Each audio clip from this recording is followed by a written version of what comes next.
Hello, you are looking at a chilly and wet Langhorse Field on the campus of Elmhurst College. It's Elmhurst College football on BlueJayTV.com as they host the Augustana College Vikings CCIW opener, second home game of the year for the Blue Jays. I'm Luke Tanaka, and I will be joined on the call by the play-by-play man and the one and only Kevin Juday. And Kevin, certainly looking forward to this matchup, and couple of players certainly to watch. Elmhurst, obviously Josh Williams, every time he's on the field, you got to pay attention to him.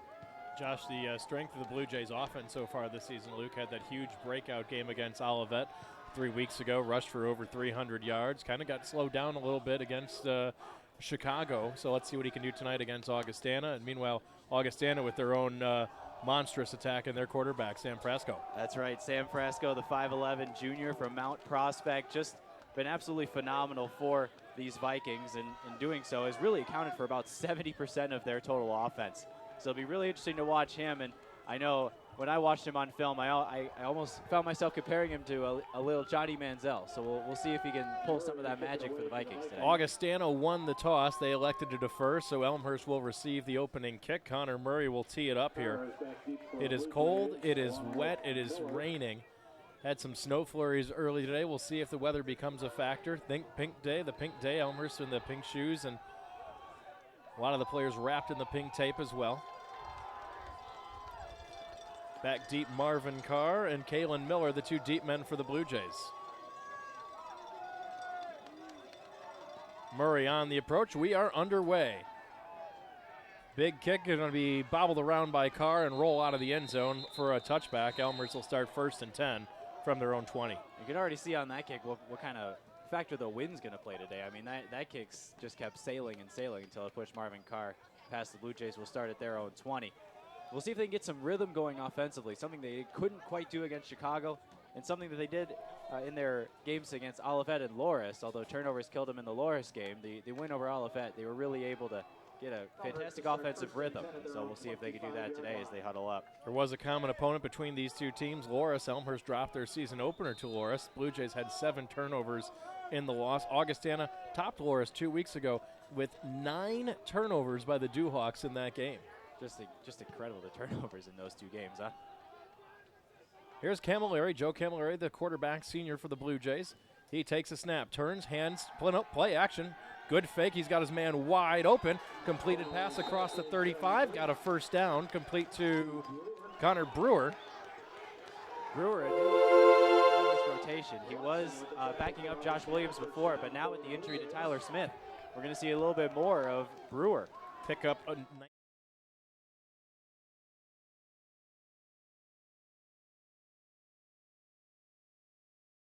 did a nice job selling the play action that time.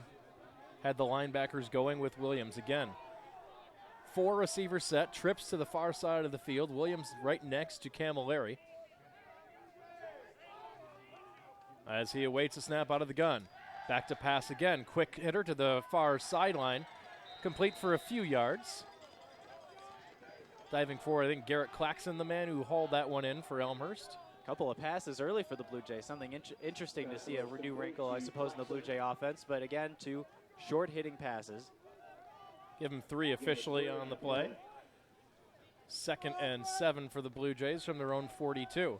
Got to think the keys to this game for the Elmhurst offense. Josh Williams, 5th in the nation in all-purpose yards per game. Spreading it out one more time. Trips down to the near side of the field this time for the Camilleri and the Blue Jays. Takes a snap. Here's a give to Williams. Williams cuts back towards the middle, or he's swallowed up by a handful of Augustana defensive linemen. First carry of the game for Williams, and another key for this Elmhurst offense is going to be rhythm. Can they be positive on 1st and 2nd down so they can have a manageable 3rd down? And that's something that this offense, they're not used to throwing the ball down the field, so having a 3rd and manageable is so important for them. Call it no gain for Williams. It brings up 3rd and 7. Elmhurst has been pretty solid on 3rd down, converting this year.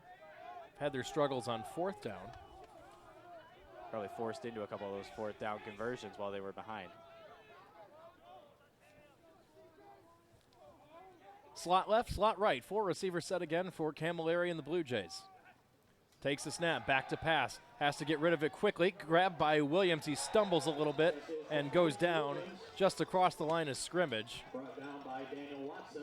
Brought down by Watson on the play. That's going to be one of the keys, I suppose, for Augustana is get some pressure on the quarterback, because that was something we saw against the University of Chicago. Elmhurst had a great rhythm going offensively for their first offensive drive, and then all of a sudden, Chicago started bringing a lot of pressure. And when that happened, the Elmhurst started to lose their rhythm, and so right there, that's a great example of it right there. Elmhurst forced to punt. Tom Finucane on to punt for the Blue Jays. Low line drive, not much on it. It hits an Augustana player, but falling on it alertly is number 17, Benjamin Fornak. Fornak had no idea where the ball was, and it just kind of hit him in the ankle. Fornak alert enough, though, to scoop it up and fall right on it as Augustana catches a break. Yeah, that replay showed it did indeed hit the left ankle of that Augie player at number 17. And very, very interesting there on that punt, though. You could, again, tell the wind is going to be huge in field position today, as that punt was low and short, and now Augie has relatively good field position starting at their own 35. Oh, the Vikings and Frasco. Frasco comes to the line, play action. Now he's going to keep it himself. Stutter stepping around, slips one tackler, but can't slip the second one, as brought down is Paul Chingo, the man there to make the stop for Elmhurst. And there's going to be the key for the Augustana offense. Get this triple option attack going so they can throw off play action, because that's exactly what I talked to head coach Rod Plans about yesterday for the Blue Jays, and he knows that Augie loves to open up the passing game with that play action. Give him a yard on the pickup.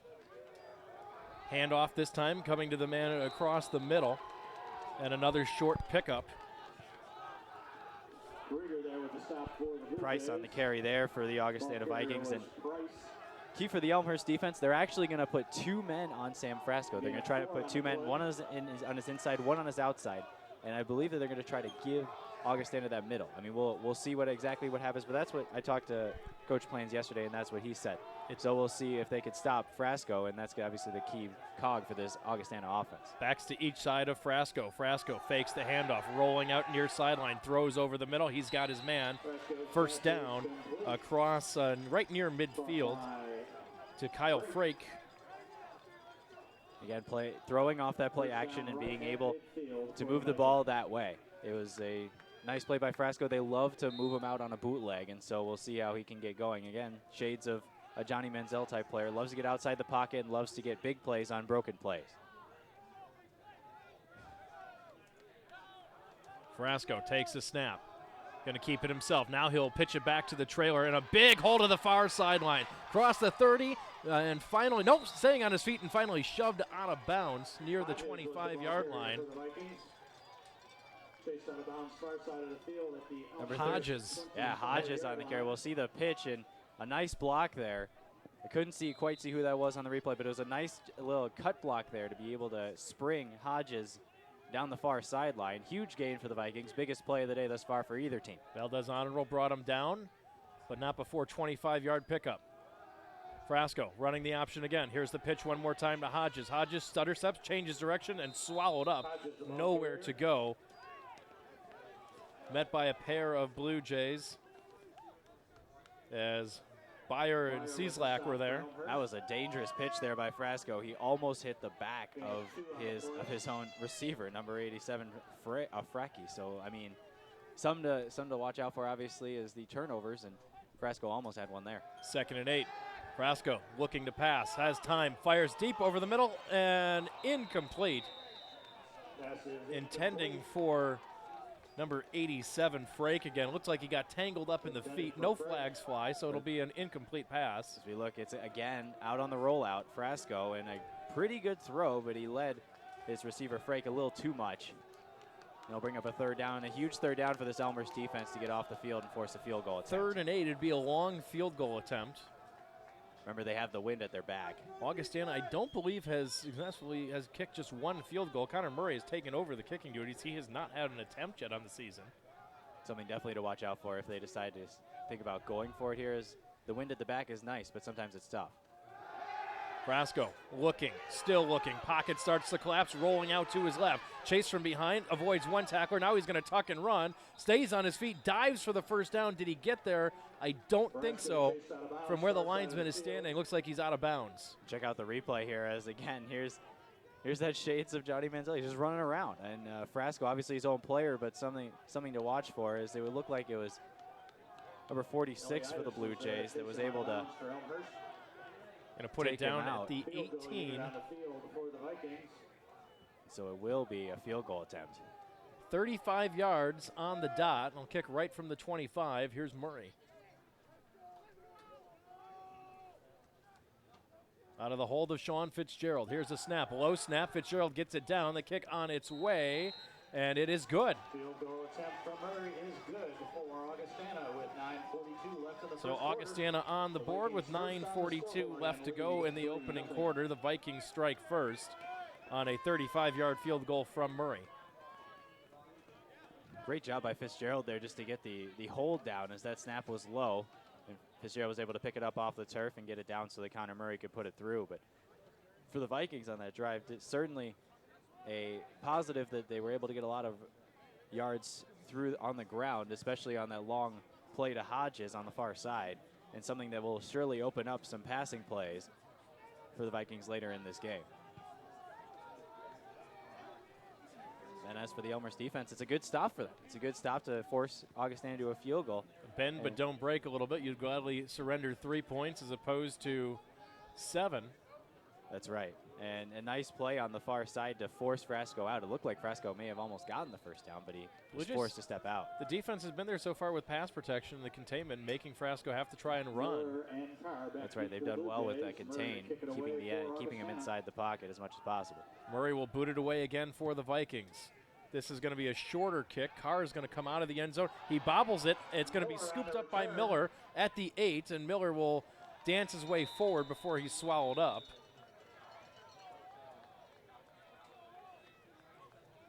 This rain is certainly going to make it a problem as we look at it on the replay. Carr it just went straight through his hands and possibly a product of a wet football. And luckily Miller was right there, another returner to be able to scoop it up and advance for the Blue Jays.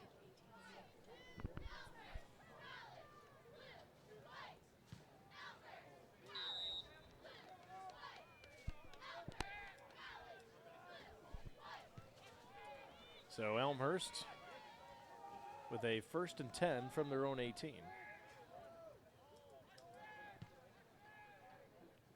Camilleri takes a snap, pitch back to Williams, gets a block, trying to get to the outside. Now the block disappears, and Williams is going to be swallowed up in the backfield and dropped for a loss. Williams brought down for a loss.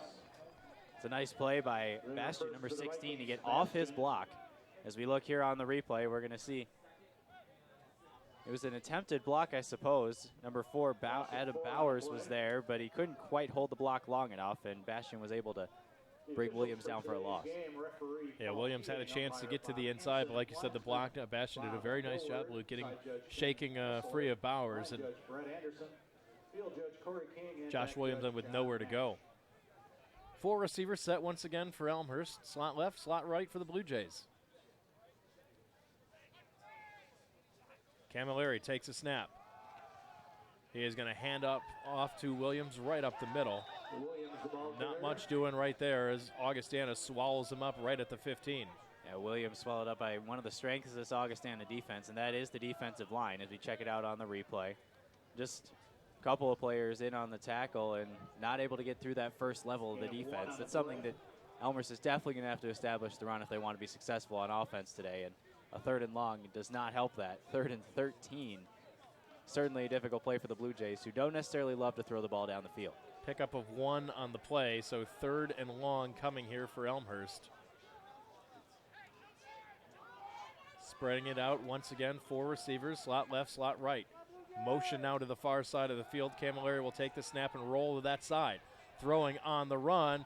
Pass nearly picked off. Looked like it hit the back of number 7 that time, Jackus Sweeney. Intended, I think, for Garrett Claxon. I believe it was as what indeed intended for Claxon. Possibly there were a couple receivers in the area, but again, right off the back of a Sweeney, number 7. So that's now a 3 and out for the Blue Jays, and still struggling to find that rhythm offensively. They did well in the first drive to get a 3rd and manageable and convert 1 3rd down, but now 1 for 3 on 3rd down in the game, and they'll have to punt once again. Tom Finucane, Augustana ready to get good field position, waiting for it to cross, just across midfield. This one's going to take an Elmhurst roll and roll all the way back onto the Augie side of the field to about the 49-yard line as Fitzgerald decided just to walk away from it. So it'll be down by the Blue Jays, and Augustana takes over there, 1st and 10. And again, good field position for Augustana. Certainly something to watch in this game is field position, and the wind is going to be a huge factor in that. In the cold conditions, the punts aren't going to move as far as they would on a warmer and less wet day. And obviously a less windy day. As the wind is strong, you can really see the flags moving on top of the goalpost. Solid wind and the rain, which was not, a lot of people weren't factoring on the rain today, expecting just maybe some flurries and cold, but instead definitely rainy conditions here instead. Here's a give right up the middle for Price before he's brought down after a pickup of about 6 or 7. It's going to be something very important for Augustana to not only use the pitch, but also use the inside handoff. As you say, you got to the second level of the defense. I'll give him 5 officially on the play. Put him at the cross midfield, though, at the Elmhurst 44-yard line. Elmhurst 46, excuse me.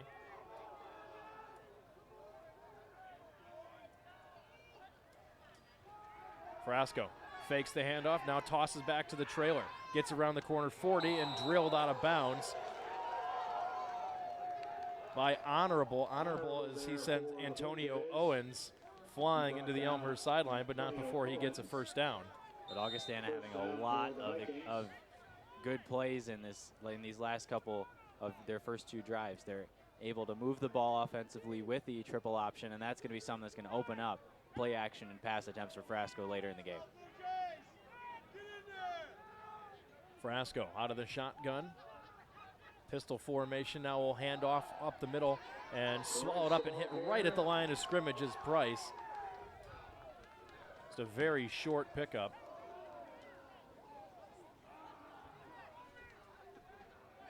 There first for the Blue Jays. Call it no gain officially.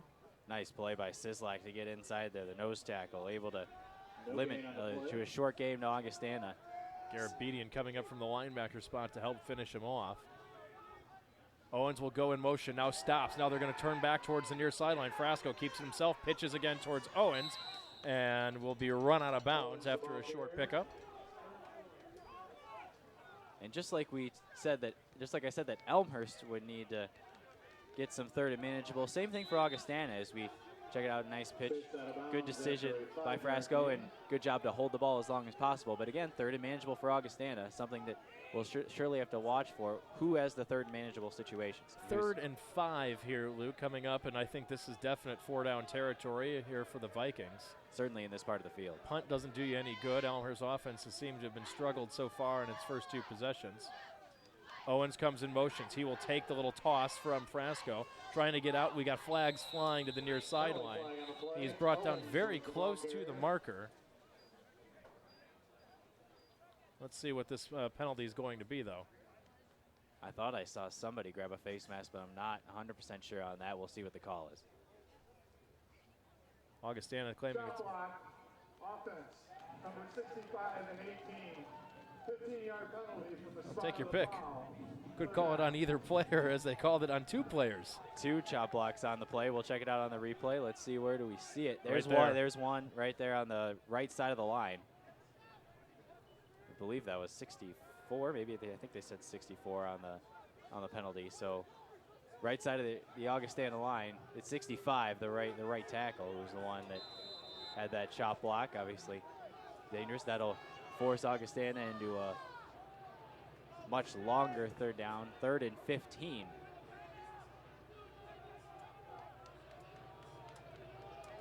Third and 15. About basically it's a 15-yard penalty, but from the spot of the penalty, the spot was forward from the line of scrimmage. So you'll back him up 10 yards. It did cost him a first down. Frasco takes a snap, keeps it. He puts that one on the ground, and the ball is loose, and Elmhurst says they have it. Let's see. They do. Who's the man who comes away with the ball? It is John Eliadis.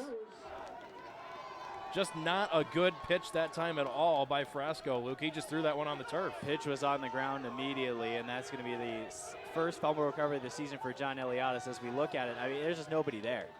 And that's something that Frasco certainly has to think about on the sidelines, is that's just a bad pitch. I mean, you're already at 3rd and 15. You're probably not going to gain it either way, as there were a couple Blue Jays in the area. So it's just a matter, I think, at that point of swallowing your losses and punting it away. So 1st and 10 for the Blue Jays. Let's see if Elmhurst can capitalize on the mistake. 4 receiver set one more time for Elmhurst. Slot left, slot right. Williams lined up behind Camilleri. Motion to the far side goes Claxon. Here's a toss to Josh Williams, sweeping to the far side. Williams across the 45 and shoved out of bounds just shy of midfield. That's something, usually you see Josh Williams cut it upfield here, but this time he just didn't have a lane to cut it upfield. The Augustana defense did well to swarm, and not only that, but a nice play there. I couldn't see exactly who the linebacker was on the replay, but one of the linebackers for Augustana was able to push one of the Elmhurst blockers to the ground and force Williams to keep going to the outside. Nice play by him. I want to say that was 49. Daniels, the one who was in the area. Clock rolling down to 4 minutes and 50 seconds left in the opening quarter. Pickup of 4 officially for Williams. 2nd and 6 for the Blue Jays. Trip formation to the near sideline. Camilleri takes a snap.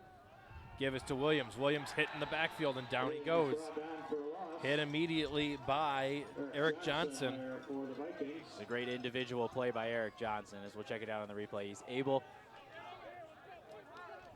to get through, and then he stutter steps to check for Camilleri, but Augustana had somebody set for Camilleri, set for Williams, and he was able to catch up with the speedy Josh Williams coming to the near side. Excellent play by Johnson. A loss of 1 officially. It brings up another 3rd down for the Blue Jays. 3rd and 7. Call it a long 7.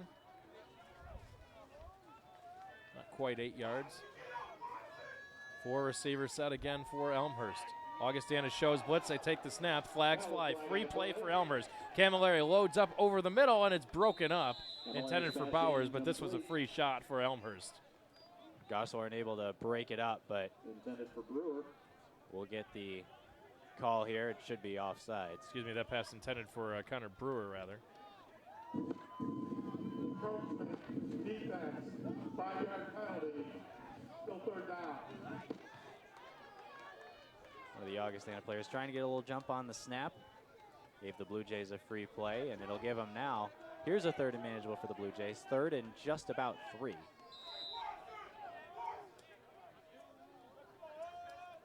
Now, call it almost, looks about 2 yards from the spot here, Luke. Right across 49. Need to get to the 47 from where the sticks are. 4 receiver set one more time. Trips to the far sideline. Augustana stacking 5 in the box. Handoff goes to Williams, and he's brought down immediately again.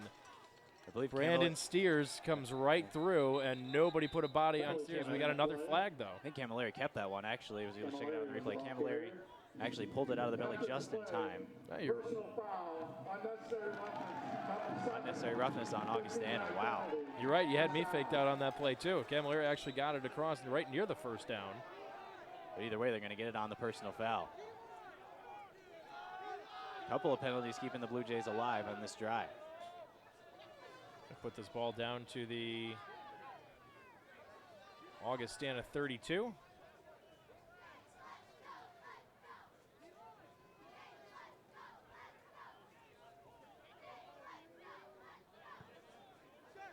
This is going to be a key for the Elmhurst. They're not getting a ton of rhythm here with all these penalties, but they're staying alive, which will and then enable them to gain a rhythm, hopefully some point, with their offense in this drive.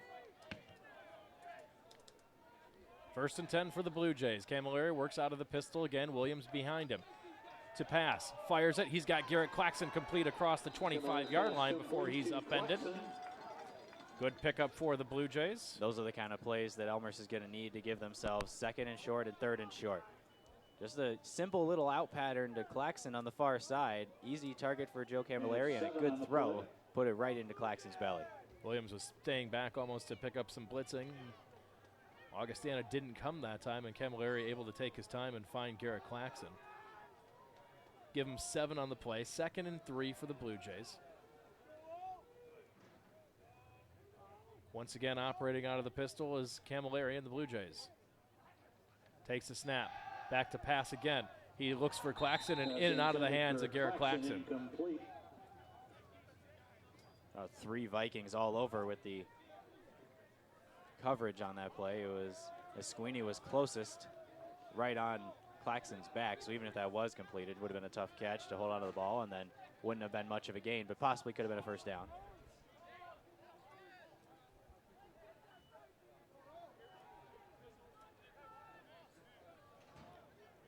So 3rd and 3. A very long field goal range here, Luke, about 42 yards. And into the wind, this may be 4-down territory for the Blue Jays at this point, unless they can really trust Bayer to get that far of a field try goal. to just get some positive yardage here and make it even 4th and short if you need to. Camilleri is going to pass. Looks for Claxton. Gets around his man. Across the 20-15. Out of bounds inside the 10-yard line. 1st and goal. Augustana went for it. Looks like Bo Goshorn jumped the route, tried to get the pick, and just missed it. I think that was a great throw, to be honest, by Joe Camilleri. He threw it high enough over Goshorn's head, although it may have been may have bit a little too soon, but I still think that's a nice throw by Joe Camilleri and something where only his receiver could get that ball. Huge conversion for the Blue Jays on 3rd down. Goshorn at least going for it opened the door for Claxton to get around, pick up the 1st down. 1st and goal for the Blue Jays. Camilleri, here's a draw play to Williams. Williams sprinting towards the outside, slips one tackle, dives forward to the 5-yard line. Josh Williams, the ball carrier. I'm very interested to see this replay because I'm surprised Josh Williams didn't plug it straight ahead. I think he had a hole straight ahead. We'll look at it again. I think if he just goes straight ahead here, if he cuts to the left, he's got one of his blockers. That was Drake Hoffman on the left. I think if he cuts left, he may have a touchdown there. Sweeney was the only man there, I think, who was coming in the middle, and he tried to shake a Sweeney. Sweeney's the man who missed on the diving stop. That's right, and he tried to miss him to the right instead of possibly trying to miss him to the left. If he misses that tackle, then it's a potential touchdown. But 2nd and goal from the 5. Still positive yards. Miller split out to the far sideline. Trip formation to the near side. Motion from Brewer. Camilleri going to keep it himself. Give it off to Williams. Williams hitting the backfield, spinning free, but brought down again behind the line of scrimmage for a loss. Looked like Watson and Esquini in on the tackle. He faked me out as well. I thought it was Camilleri running to the far side. Instead, it's Williams to the near side, and just can't quite shake this Augustana pass rush, and the players are really doing well to swarm as we're under a minute now, and another huge 3rd down for the Blue Jays. 3rd and goal from the 7. Loss of 2 on the play.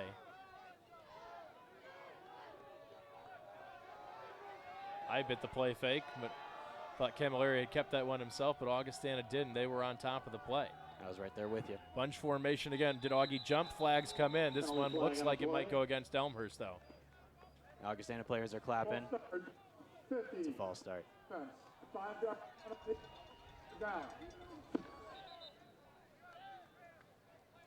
think they're going to get Logan Mosier, number 50, for the false start.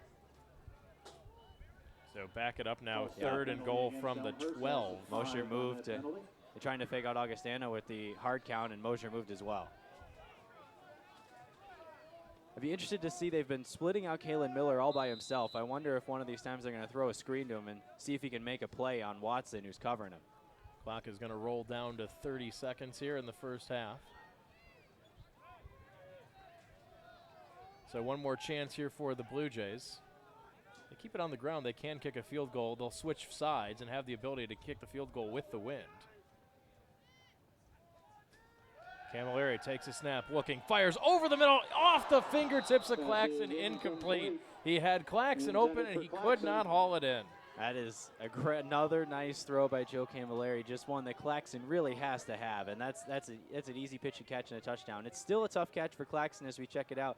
It's over his head. It's possibly a little bit high, a little behind him, and maybe that's what did him in. But neither of the 2 linebackers went with Claxton as he broke over the middle. That's one of the plays where you think about later if it's a 4-point game or a close game. That's one that you think about. 29-yard field goal attempt for Bayer.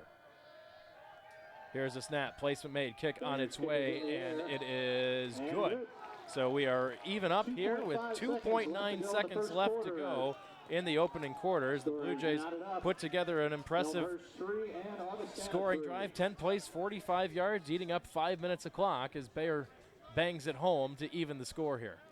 That's obviously a couple of Augustana penalties that helped him out there, but also a couple of key 3rd down conversions nonetheless. And something that is going to be extremely important for the Blue Jays in this game. For third down conversions, Blue Jays on the season, 44.9% of their third down conversions, and they had a couple of key ones there, including the pass to Claxton that almost got picked off, but Camilleri made a nice throw to put it over the attempting Augustana cornerback. So a couple of good conversions and a couple of penalties. Either way, Blue Jays even on the scoreboard here as we finish out the third quarter with this play.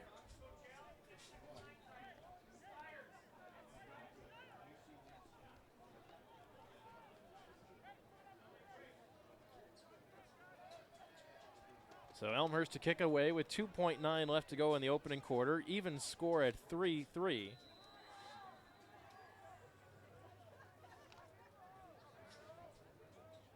Bayer will kick away for the Blue Jays. I think that's Frake. And I believe Hodges angling towards the sideline. It's going to bounce. Hodges will pick it up from the 15. And he is swallowed up just across the 20. Honorable, the first man to get him, and that'll end the first quarter. For the Blue Jays. That's the end of the first quarter. The score is Elmhurst. So after one quarter, the first 15 minutes are in the book, and we are dead even at 3. We will take a quick timeout, come back for the second quarter of action. You're watching Elmhurst College football on BlueJayTV.com.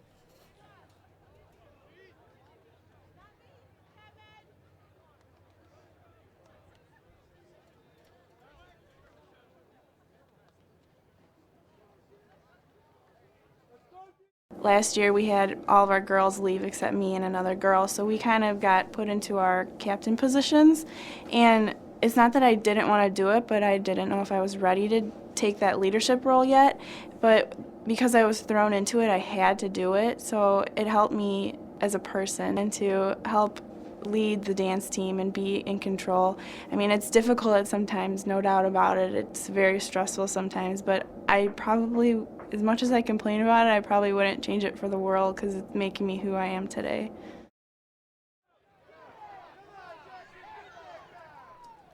Back live here as Augustana running the first play of the second quarter, a short pickup for the Vikings in Frasco.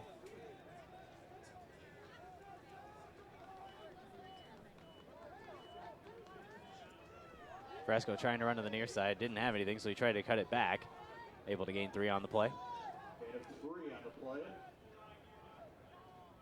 Frasco keeping it himself, spreading to the near side, steps around one man, and he's going to be swallowed up, and a few Blue Jays able to finish him off. It's like Billy Vero, the man who got in there first and slowed him down. Vero there first for the Blue Jays.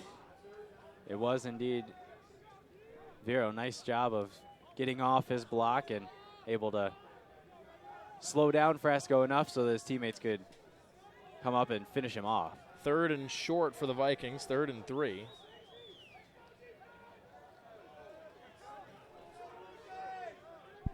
Interesting matchup on the far side. Jake Paulicki of the Blue Jays against Freck of the Vikings. One-on-one. Not a lot of help over there.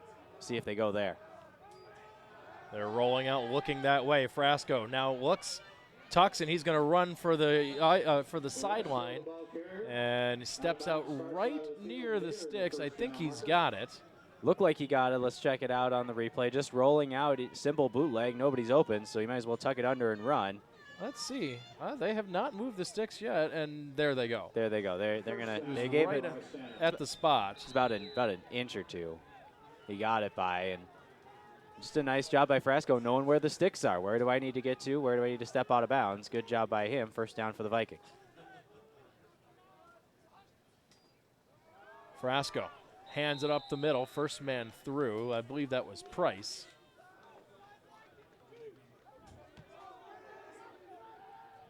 Number 32 for the Vikings in on. Yep. Yeah, and he just straight up the middle. Simple play for Augustana, but a full house formation, trying to do a lot of different things with their offense, especially in the running game. The man who carried the ball, picks up about 2 yards. 2nd and 8 for the Vikings. Again, full house, motion out of the backfield for the Vikings. Spinning handoff and swallowed up just across the 35. That's Hodges. He was the trailer there and trying to fool the Blue Jays with some deception here on their handoff, keep them guessing. And it's going to be key for Augustana to, or especially for, I want to say for the Elmhurst defense, to stop Augustana short on those downs and force Frasco to beat them through the air on a 3rd and long like this one right here. And that's exactly the situation, Luke. 3rd and 6. They ditched the full house, 4 receivers set, trips to the far sideline. Slight motion from the Vikings. Frasco over the middle. He's got his man and hit and stopped well short. A big punishing hit for the Blue Jays. Marvin Carr and boy, Marvin Carr with just he just laid out the receiver here, Fitzgerald. That is a gigantic hit by a man who isn't quite that gigantic. He's not as big as Fitzgerald, but he laid a huge hit on him right there. Good recognition by the Blue Jays. They had slowed him down enough, and Carr able to clean him up across the 40. And now the man who made the hit is going to drop back in to receive the punt for Augustana. Carr listed at 5'5", 145, but he... Bad snap. Murray had to go back for it. No pressure. He's got plenty of time to get it away, and hits it off the end of his foot. Not a good kick, but it will take an Augustana roll and roll out of bounds near the Elmhurst 37-yard line. So good position for the Blue Jays.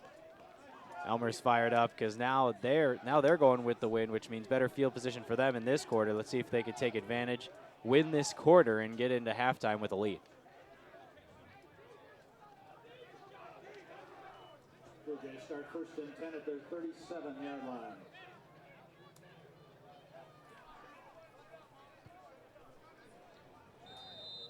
First and 10 for the Blue Jays from their own 37. 11 minutes and 20 seconds left to go in the first half. Both teams with just a field goal so far. 3 receivers set for the Blue Jays. Trips to the near sideline. Camilleri takes a snap, looks, quickly fires, and Brewer can't hang on to it. Pass is incomplete, intended for Brewer.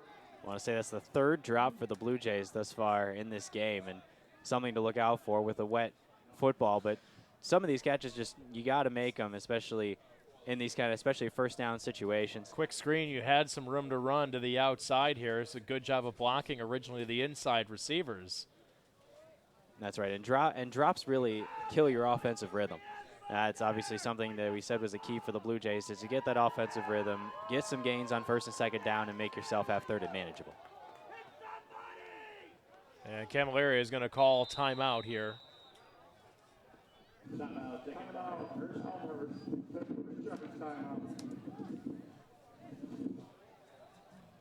So we're early into the start of the second quarter. Score even up at 3, and Luke, numbers so far very similar. 4 first downs apiece. Elmhurst having much more success moving the ball through the air.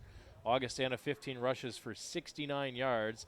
69 of their 82 total yards coming on the ground. Meanwhile, Elmhurst moving much more of theirs through the air. 41 yards passing, only 3 yards rushing on 8 attempts for the Blue Jays so far. That's very interesting, and something that you think they have to start enforcing that run game eventually, but only 3 yards on 8 carries. That's pretty rough for the Blue Jays, a team that loves to run the football and loves to control the clock. But good job by Augustana, although they have 69 yards. A lot of those yards came on that one long run to the far side by Hodges. Yeah, that was a 25-yard run. You take that one away, and you're talking about 44 yards on 14 carries. That's right. Just a completely different stat line there if you take away that run. But that was the run that set up the Augustana field goal, and then really, I believe as much as it was the Blue Jays offense that set up their field goal, it was as much penalties as it was. Augustana certainly did not help themselves. A couple of penalties, 3 penalties, 30 yards. I think all of them coming on that drive. That's right, exactly. All 3 penalties. I believe there was an encroachment. There's the personal foul. I believe one more later in the drive. No, 2 penalties. I had the chop block earlier on the last one. I stand corrected, but 3 penalties for 30 yards, and the chop block cost them a manageable 3rd down. They try the same play again. This time Brewer hauls it in, but nowhere to go as Augustana was swarming all over the play. No gain there for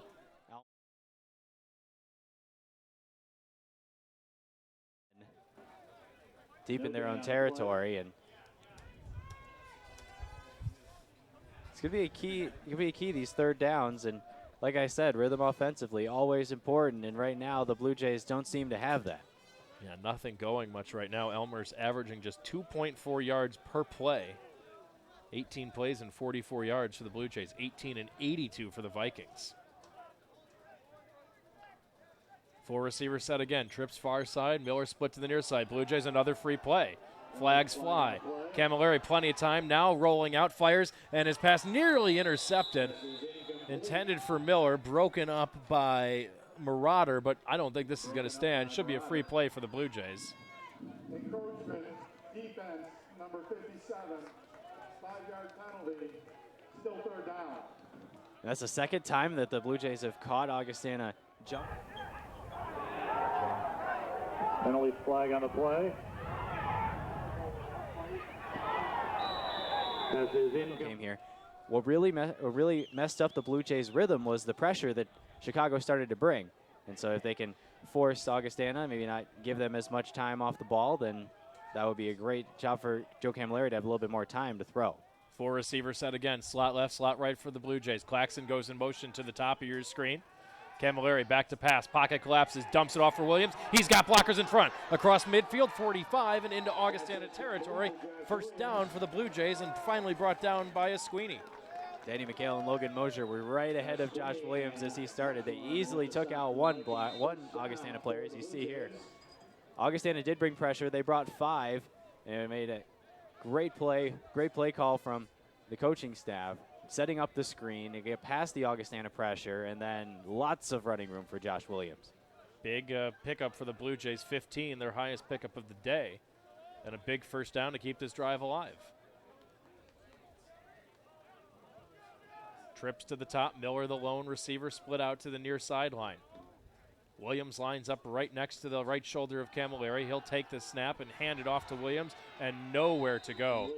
4 white jerseys in the backfield to swarm and swallow up Josh Williams. That's right. Steers, a Sweeney, and a couple of more Augustana players all up in Josh Williams' face. That's one where Camilleri couldn't keep it because there was number 52, Enke, was all over him. And so instead he had to hand it off, but then Enke just kept trailing and went straight with Josh Williams, and a loss there for the Blue Jays, and just a tough play because of how many players were in the backfield before Camilleri could even decide whether to hand it off or keep it. Augustana getting all sorts of penetration up front right now on the Blue Jays running attack.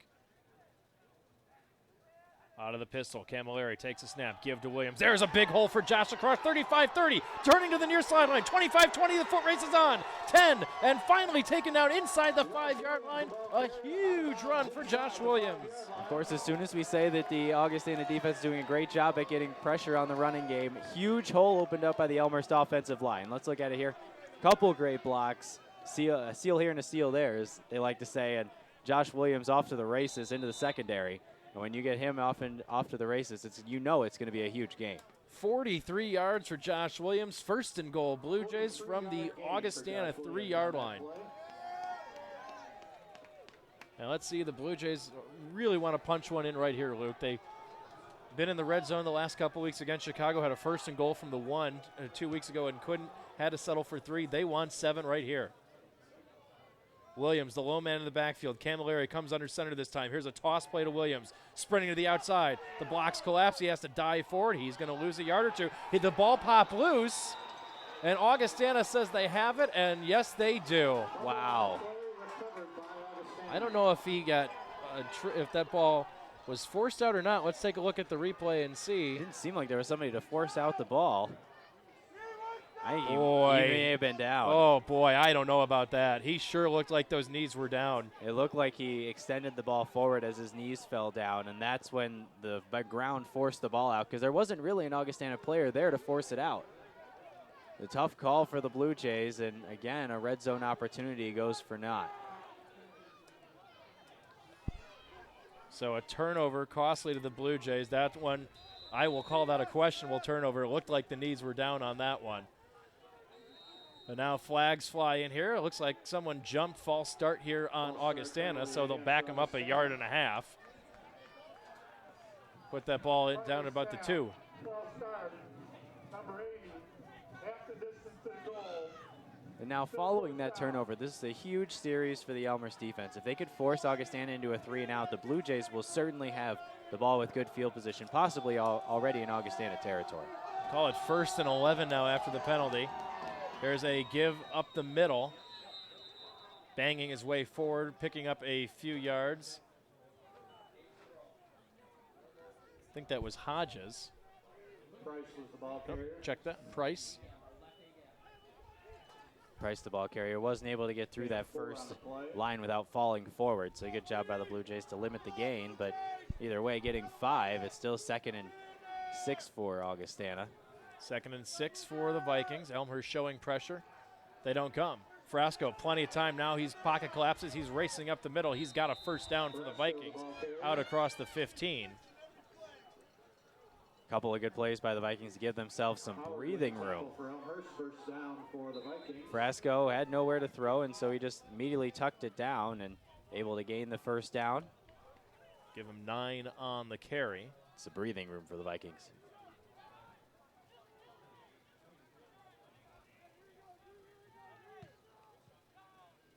Elmhurst showing pressure. Here they come. Frasco going to keep it himself. Hit and dropped. Down he goes. Going to lose a few yards on that carry. Jake Garabedian, the first man who got there for the Blue Jays. Nice play by Garabedian moving up. The Blue Jays bring pressure, and they bring it at the right time as Augustana tries to run straight up the middle. That's exactly where the pressure was coming from. Loss of 1 on the play. 2nd and 11 for the Vikings. Clock rolling down to 6 minutes, 45 seconds to go in half number 1. Frasco has Price next to him, takes a snap, fake to Price, looking over the middle.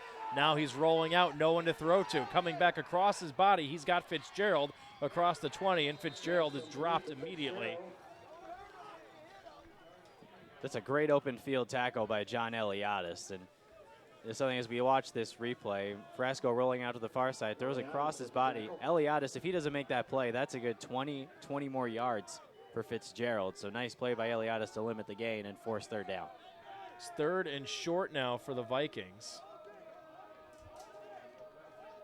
Gain of 9 on that last play.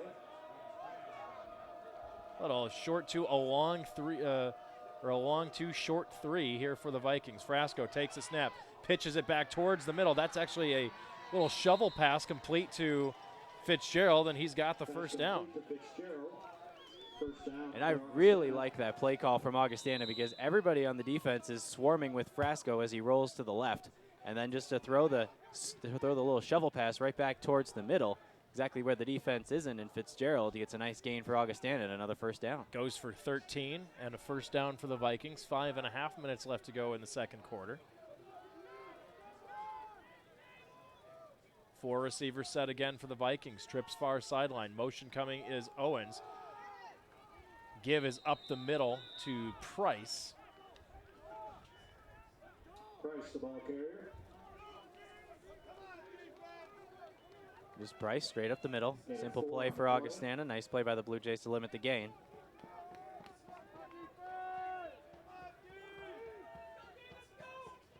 .4 yards brought down by Spracklin and Garabedian on the play.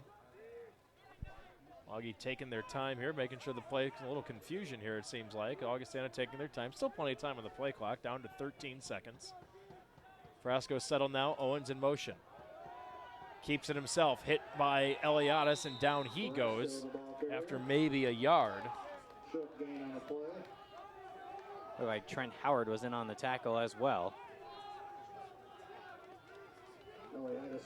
Big 3rd down for both teams here. Augustana to keep the drive going, ticking under 4.5. Elmhurst to get their defense off the field and their offense, which was rolling, another chance to get back out there. 3rd and 5. Vikings started this drive at their own 3-yard line after the turnover by the Blue Jays.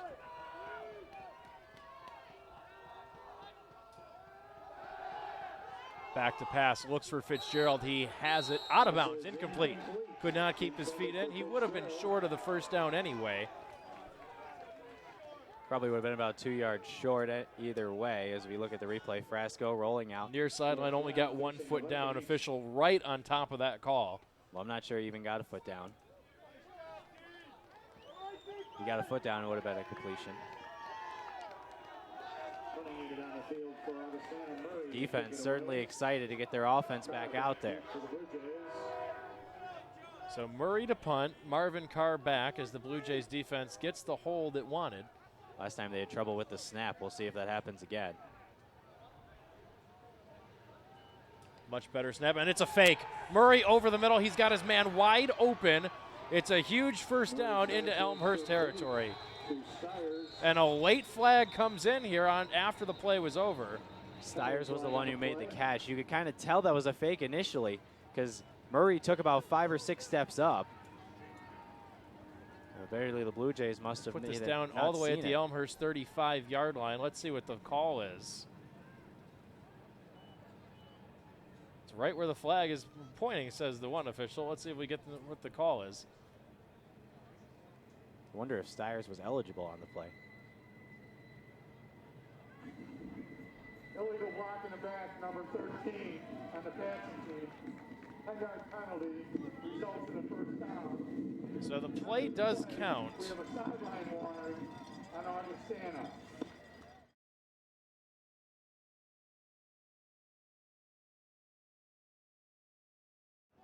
To the 36-yard line. 46 of Elmhurst. And then they'll back it up to the 46. Right, exactly. So Augustana pulls a little trickery on the Blue Jays and trying to get ahead going into halftime.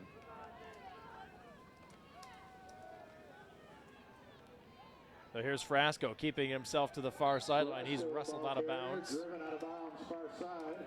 Looked like honorable on the stop there as he's up from his safety position to make the play. Loss of 1 on the play.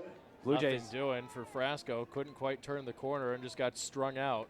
Blue Jays really converging on that on the run for Augustana. I wonder if one of these times they're going to try to pull a play action pass and go deep down the field. Honorable is down towards the line. Get each defender moving forward and then hit one over the top. We'll see if they try that. Maybe even to the near side. Frasco takes a snap, fakes the handoff, keeps it himself, cuts back towards the middle, still on his feet, and finally Marvin Carr brings him down near the 40-yard line. Carr with the tackle. At the nose of the ball, right on the Elmhurst 40. Pick up about 7 on the play. 3rd and 4 for coming up here for the Vikings. And a long 4, short 5, whatever your preference. Another key third down for both teams. Marvin Carr trying to excite his sideline over here to get some noise going. As Augustana does a lot of communication outside of the huddle. They don't like to huddle up, and that's something that we've noticed with the confusion that we thought was happening, but I think it's just the way that Augustana does their offense. Slot left, slot right. With time over the middle, pass is caught by the Vikings to 18 Fitzgerald. Eliadis brought him down. Boy, But that not was, before he's got a first down spot inside the 35 to the 33. boy, that was a tight space for Frasco to throw in, but he fit it right into his receiver, Fitzgerald. Another key third down conversion for the Vikings. Clock spins down to 2 minutes and 8 seconds. Augustana wants to take their time. They want to score, but they don't want to give Elmhurst any time to work with either here, Luke, knowing that they're going to have the ball to start the second half. Here's Frasco, keeps it himself. Tackled from behind. I think by Nick Spracklin, the man on his back. Nope, number 95. That's Eddie Byer instead. Eddie Byer, indeed, on Frasco's back, but still, yet another solid gain and another 4 yards. Look like they're going to call a timeout here. Augustana will. 1 minute and 40 seconds left. Time to talk it over. It's amazing how much certain plays are so important in a game. Like that fake punt is such a huge play for the Vikings and something that keeps this drive going. Instead of giving the ball back to the Elmhurst offense, which was rolling at the point when they fumbled at the 3-yard line. I mean, just a gutsy and obviously, since it worked, a phenomenal play by the Augustana coaching staff. Big.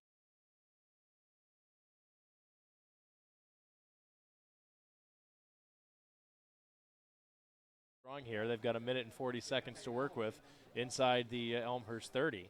They have a good mix of run and pass. They've been able to establish the run, and they've been establishing really the run the whole game. If we look at the stats, 23 rushes, 96 yards for the Vikings, but then they're able to use that off-play action to throw through the air, like they just converted that third down Frasco to Fitzgerald. It's that misdirection, 8 first downs for the Vikings. 6 of 8 through the air for 65 yards so far for Frasco. 1 turnover apiece here so far by both teams. Elmhurst one questionable at best so far. Officials don't have the benefit of the instant replay that we have up here.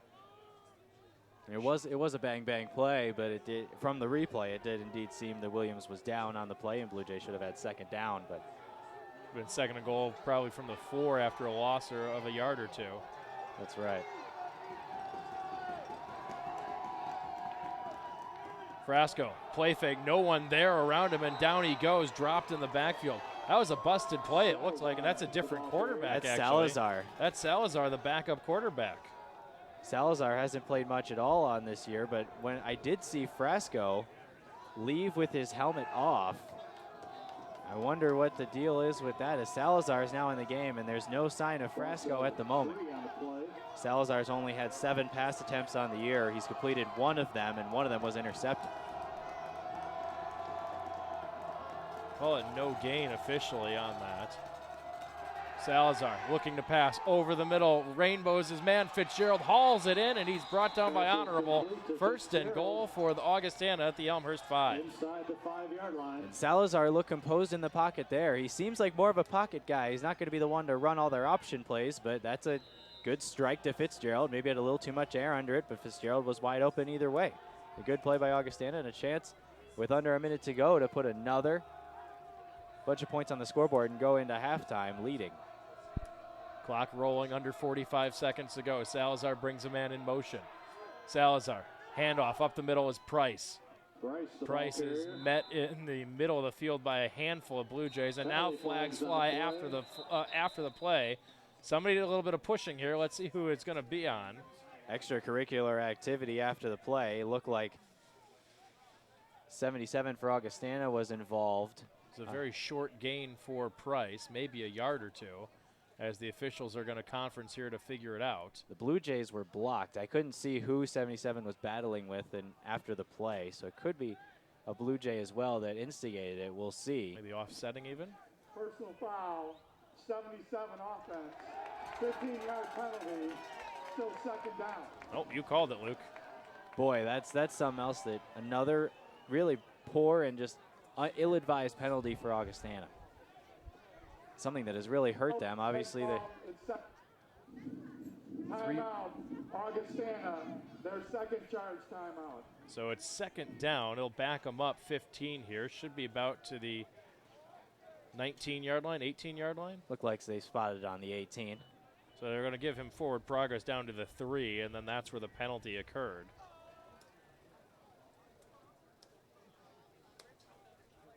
That's right, but that really hurts if you're Augustana, because you're inside the 3-yard line. You know you could probably just pound it in with maybe a couple more runs. Maybe the Blue Jays make a good stop on third down. Then you have third and goal from the 2-yard line. But now you almost got to think that Salazar, a quarterback who does not have many experience, has 8 passing attempts on the entire year, has to be, and actually Frasco's back in. Well, Frasco's back. Just when we say you got to worry about it, now in comes the starter Sam Frasco back. 31.4 seconds left to go. Augie is set. Frasco takes a snap, play action, looking. Now the pocket collapses, rolling out, still looking, and he will just throw this one into the Augustana sideline. As all kinds of pressure was coming from the Blue Jays, Nick Spracklin got through and flushed Frasco out of the pocket. Nice pressure by the Blue Jays, but also just really good coverage downfield. Frasco gets around Spracklin, has a chance to throw the ball, but there's nobody to throw to. And now third down, not only did you have that penalty, but it came after the play was over, so the play stood, and it knocked you back into second down.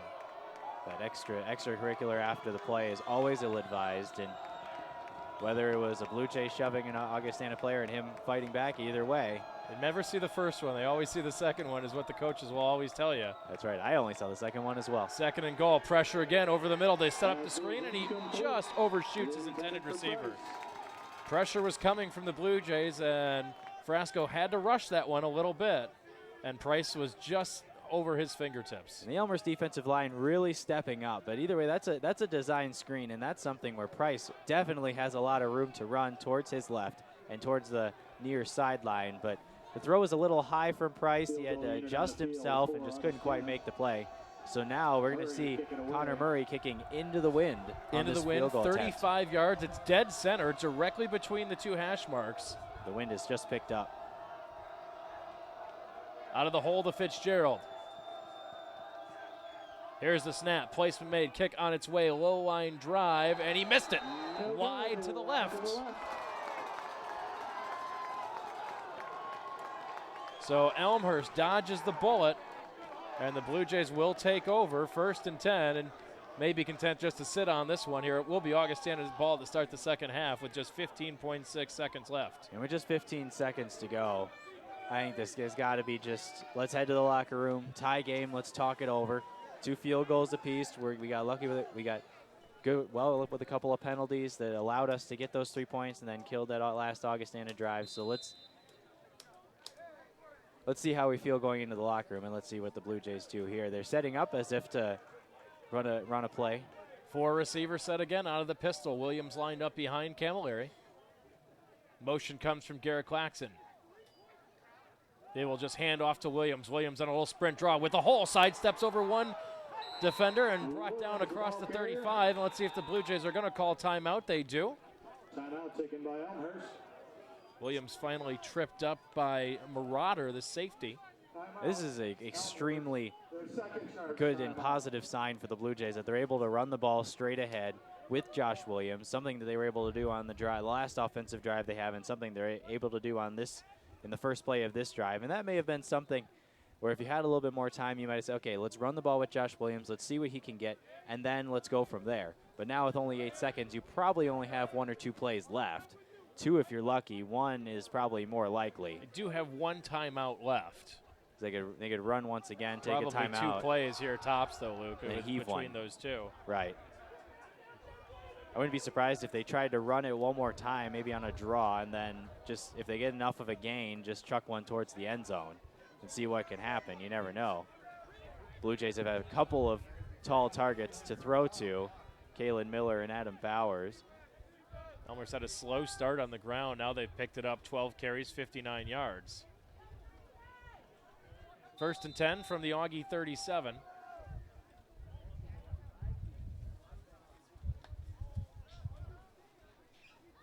Motion comes from Claxon.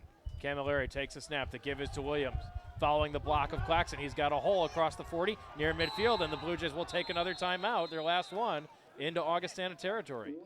All right, with 2 seconds left now, now's the time you're going to either heave it in the end zone, a little Hail Mary, or you're going to try to run a hook and ladder or some sort of deception play. There's another good run by Josh Williams, and this Elmhurst offensive line is starting to take advantage and starting to win the line of scrimmage, which is just so important. And for this offense is for the Elmhurst line to win the line of scrimmage, and so they're able to run the football effectively, and that'll set up some play-action pass. Yeah, much better start now for the Blue Jays after the slow start. Josh Williams now suddenly 12 carries, 72 yards, averaging 6 yards a carry. Like you said, I like what you're seeing here. Some good signs for the Blue Jays being able to control the ball on the ground again. And going into the second half, this you can just tell it's not something that you can quantify, but rhythm and offense. It's just something that you can tell that they have right now. They're running the ball effectively. They're able to use the play action to throw short passes in the middle of the field, something that they did on the other drive. Obviously, just a couple runs on this play to try to set up a Hail Mary opportunity. But at this point, we're going to see what Joe Camilleri's arm has in it, see if he can get it all the way to the end zone or get it somewhere near and give his players a chance. Nobody really back deep for Augustana. Safety's about 20 yards off the line. I thought they might drop a few really deep for the Vikings. 4 receivers set again. Slot left, slot right. Out of the pistol one more time for Camilleri. Takes a snap, back to pass. Good pickup by Williams. The horn sounds. Camilleri rolls out. He's going to unload towards the end zone. Jump ball in and out of the hands of the Blue Jays as Right there was Adam Bowers Bowers. had a shot at it. Bowers had a shot. Let's look at the replay. Oh my goodness, Camilleri rolls out to the near side, just heaves one downfield, and Bowers had a chance. Got a hand on it, I think. There was about 3 or 4 white jerseys around it, but normally you don't even think you're going to have much of a shot at all. But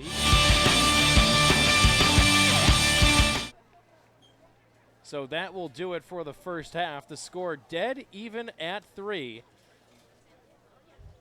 So we will take a timeout. We will come back. We'll give you some first half statistics, and we'll be back with the call of the second half of action. You're watching Elmhurst and Augustana live on BlueJayTV.com.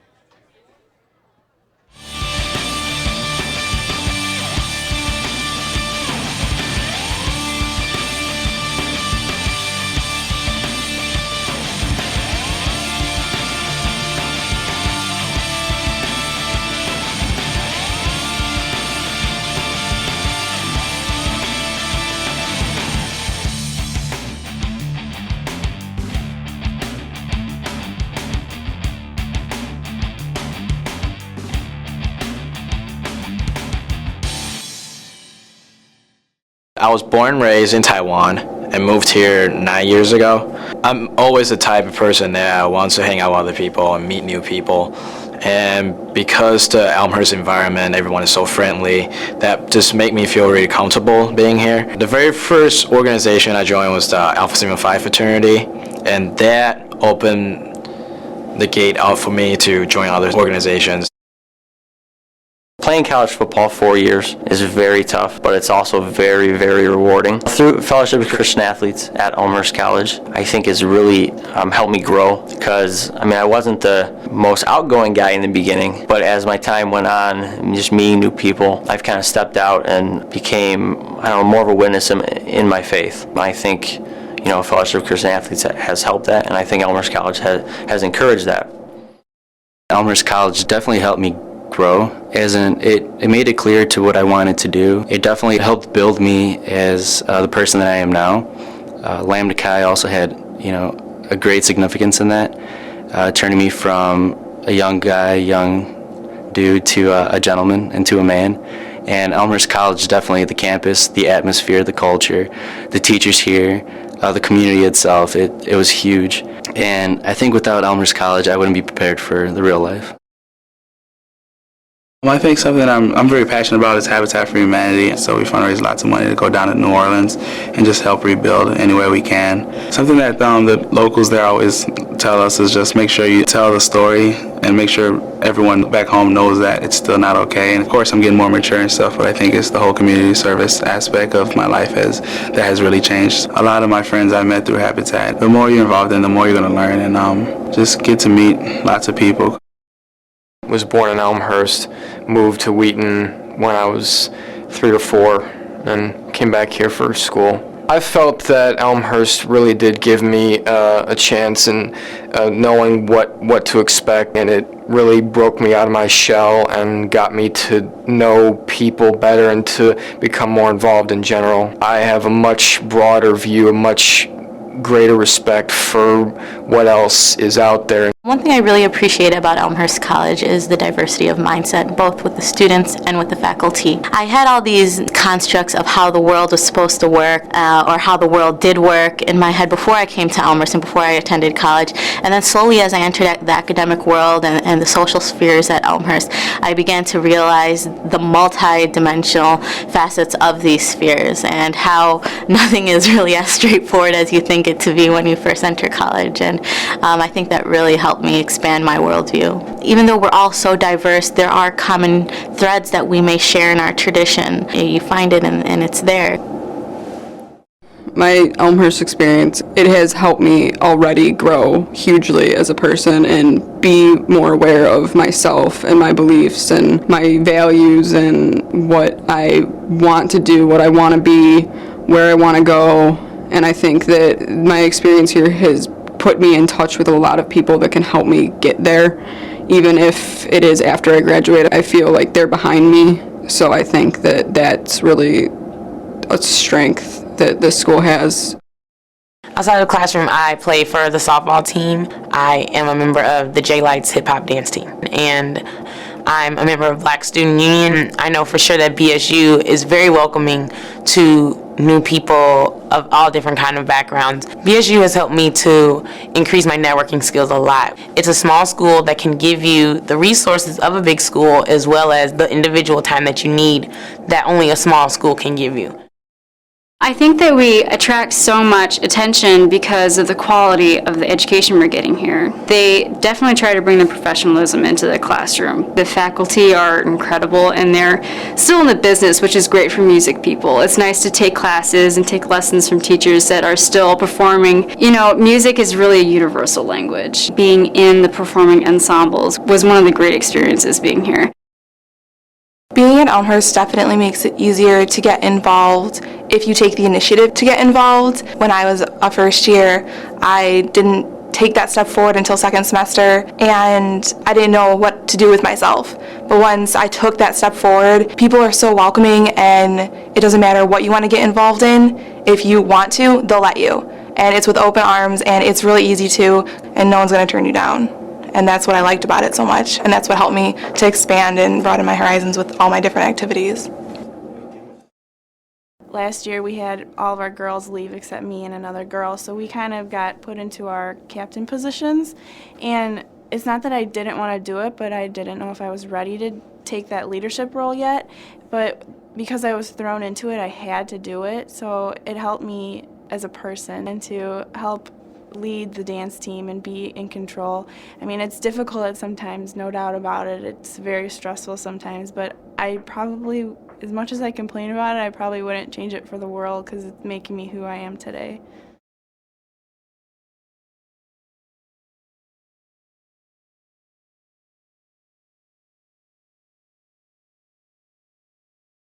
Elmhurst College is unique in so many ways. Here we really do have values, and my professors know the values, and they push me to be those values. Stewardship and faith and community and service, and it really does bring in kind of a level of just interaction with values that you never got before. But as you kind of develop yourself over the years, you start to realize these values mean so much more, and you start to uncover the true meaning behind them. You begin to see equivalencies between your life and the school, and then you discover that you're not just in a place of learning, you're also in a place of growing, you're in a place of maturity and value exactly that, core values. Intellectual excellence means allowing our minds to grow in ways that we've never thought they could before. It means exploring those new pathways, seeing how we could do things different. It means stepping outside of our box of what we know and what we're comfortable with and taking those risks to really grow and make things better. I think that's really the core of what intellectual excellence is. The professors set the standard of intellectual excellence, and that rubs off on the students, and I feel like that's rubbed off on me. You really have to push yourself. So to know that's actually a value here is pretty important because that's something I value on my own. So if my college values it as well, that means I really belong here. To say that Elmhurst College values community, I think, is an understatement.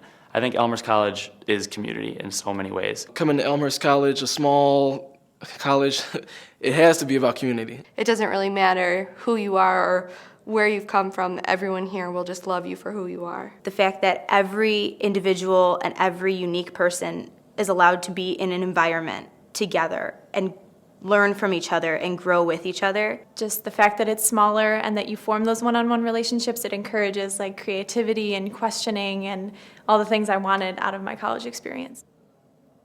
Social responsibility means caring for each individual as a person. There are all these people and they're all more important than my general happiness as a single person. You're not only trying to better yourself, but I feel like it also means it's your job that you better your community too. Knowing that there's something larger than yourself and that you can play a part in making someone else's life better. Taking what I learned from my family, that others come before me, and translating that into the entire world. It's really awesome to be in a place where not only are you worrying about academics, but it's also teaching me how to be a better person. To me, stewardship is just being responsible, really thinking about your actions. If I'm going to say that, I believe in this philanthropy, I think we should do this, I need to follow through with my actions. What I found coming to Elmhurst is that there are lots of people that feel the same way. So it was easy to find a group of people who were so engaged in service and so willing to help. Kind of made me reflect on, what do I value in life? Why am I here? They really did kind of push me to the next level and make me think about that, and I think that I'm a better person for it. Values really help shape identity. If you really don't understand your values, you're not really understanding a part of who you are. I was more sheltered until I came here, and Elmhurst has really kind of made me step out of my comfort zone and learn more about what I want to do and what I believe in. Places like the chaplain's office and the Niebuhr Center for Faith and Action give me safe places where I can go to discuss my faith and to discuss my values with people that I know I trust and people that I know I can count on to influence me and to lead me in the right direction. You can never be forced out of your faith or forced into a different kind of faith as long as you're at Elmhurst, that you really are given the ability to take your pick and always have encouragement from your peers, never shunned or excluded or pressured into something else. There's always a place for you. If you believe you're here on this earth for a reason, that's going to affect the way you live your life. That's going to affect the way you treat your academics, the way you treat your social life, the way you look at your future and the goals that you have. Those things seem like really big things, but all of that boils down to the way you live your everyday life. We value Intellectual excellence. Community. Social responsibility. Stewardship. Faith, meaning, and values.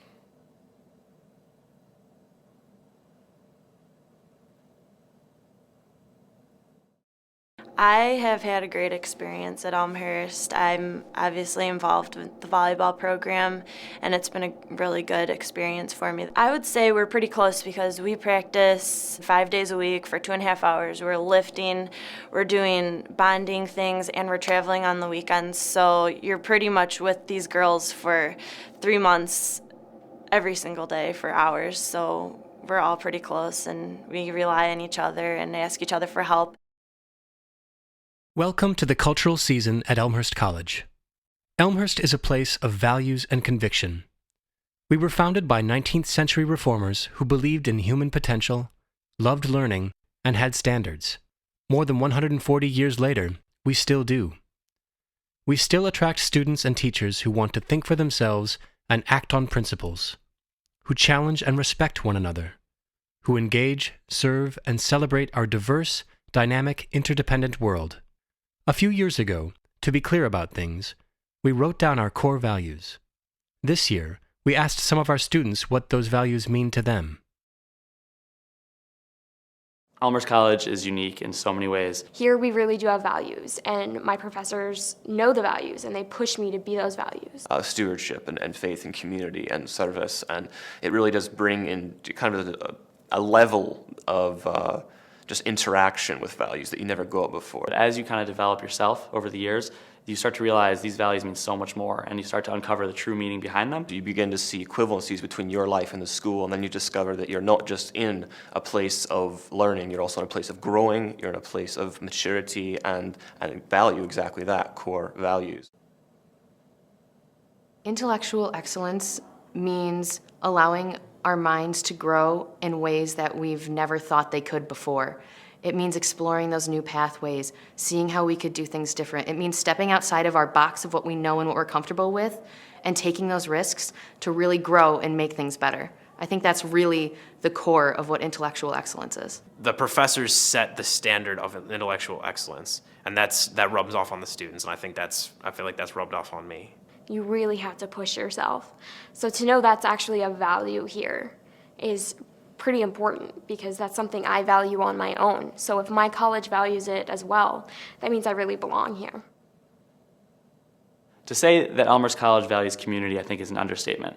I think Elmhurst College is community in so many ways. Coming to Elmhurst College, a small college, it has to be about community. It doesn't really matter who you are or where you've come from. Everyone here will just love you for who you are. The fact that every individual and every unique person is allowed to be in an environment together and learn from each other and grow with each other. Just the fact that it's smaller and that you form those one-on-one relationships, it encourages creativity and questioning and all the things I wanted out of my college experience. Social responsibility means caring for each individual as a person. There are all these people, and they're all more important than my general happiness as a single person. You're not only trying to better yourself, but I feel like it also means it's your job that you better your community too. Knowing that there's something larger than yourself and that you can play a part in making someone else's life better. Taking what I learned from my family, that others come before me, and translating that into the entire world. It's really awesome to be in a place where not only are you worrying about academics, but it's also teaching me how to be a better person. To me, stewardship is just being responsible, really thinking about your actions. If I'm going to say that, I believe in this philanthropy, I think we should do this, I need to follow through with my actions. What I found coming to Elmhurst is that there are lots of people that feel the same way. So it was easy to find a group of people who were so engaged in service and so willing to help. Kind of made me reflect on, what do I value in life? Why am I here? They really did kind of push me to the next level and make me think about that, and I think that I'm a better person for it. Values really help shape identity. If you really don't understand your values, you're not really understanding a part of who you are. I was more sheltered until I came here, and Elmhurst has really kind of made me step out of my comfort zone and learn more about what I want to do and what I believe in. Places like the chaplain's office and the Niebuhr Center for Faith and Action give me safe places where I can go to discuss my faith and to discuss my values with people that I know I trust and people that I know I can count on to influence me and to lead me in the right direction. You can never be forced out of your faith or forced into a different kind of faith as long as you're at Elmhurst. That you really are given the ability to take your pick and always have encouragement from your peers, never shunned or excluded or pressured into something else. There's always a place for you. If you believe you're here on this earth for a reason, that's going to affect the way you live your life. That's going to affect the way you treat your academics, the way you treat your social life, the way you look at your future and the goals that you have. Those things seem like really big things, but all of that boils down to the way you live your everyday life. We value Intellectual excellence. Community. Social responsibility. Stewardship. Faith, meaning, and values.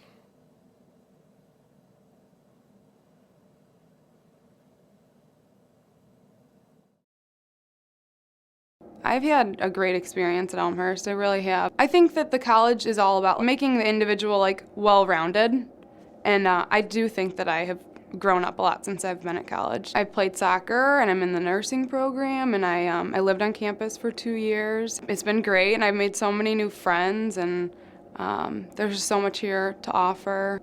I just love it.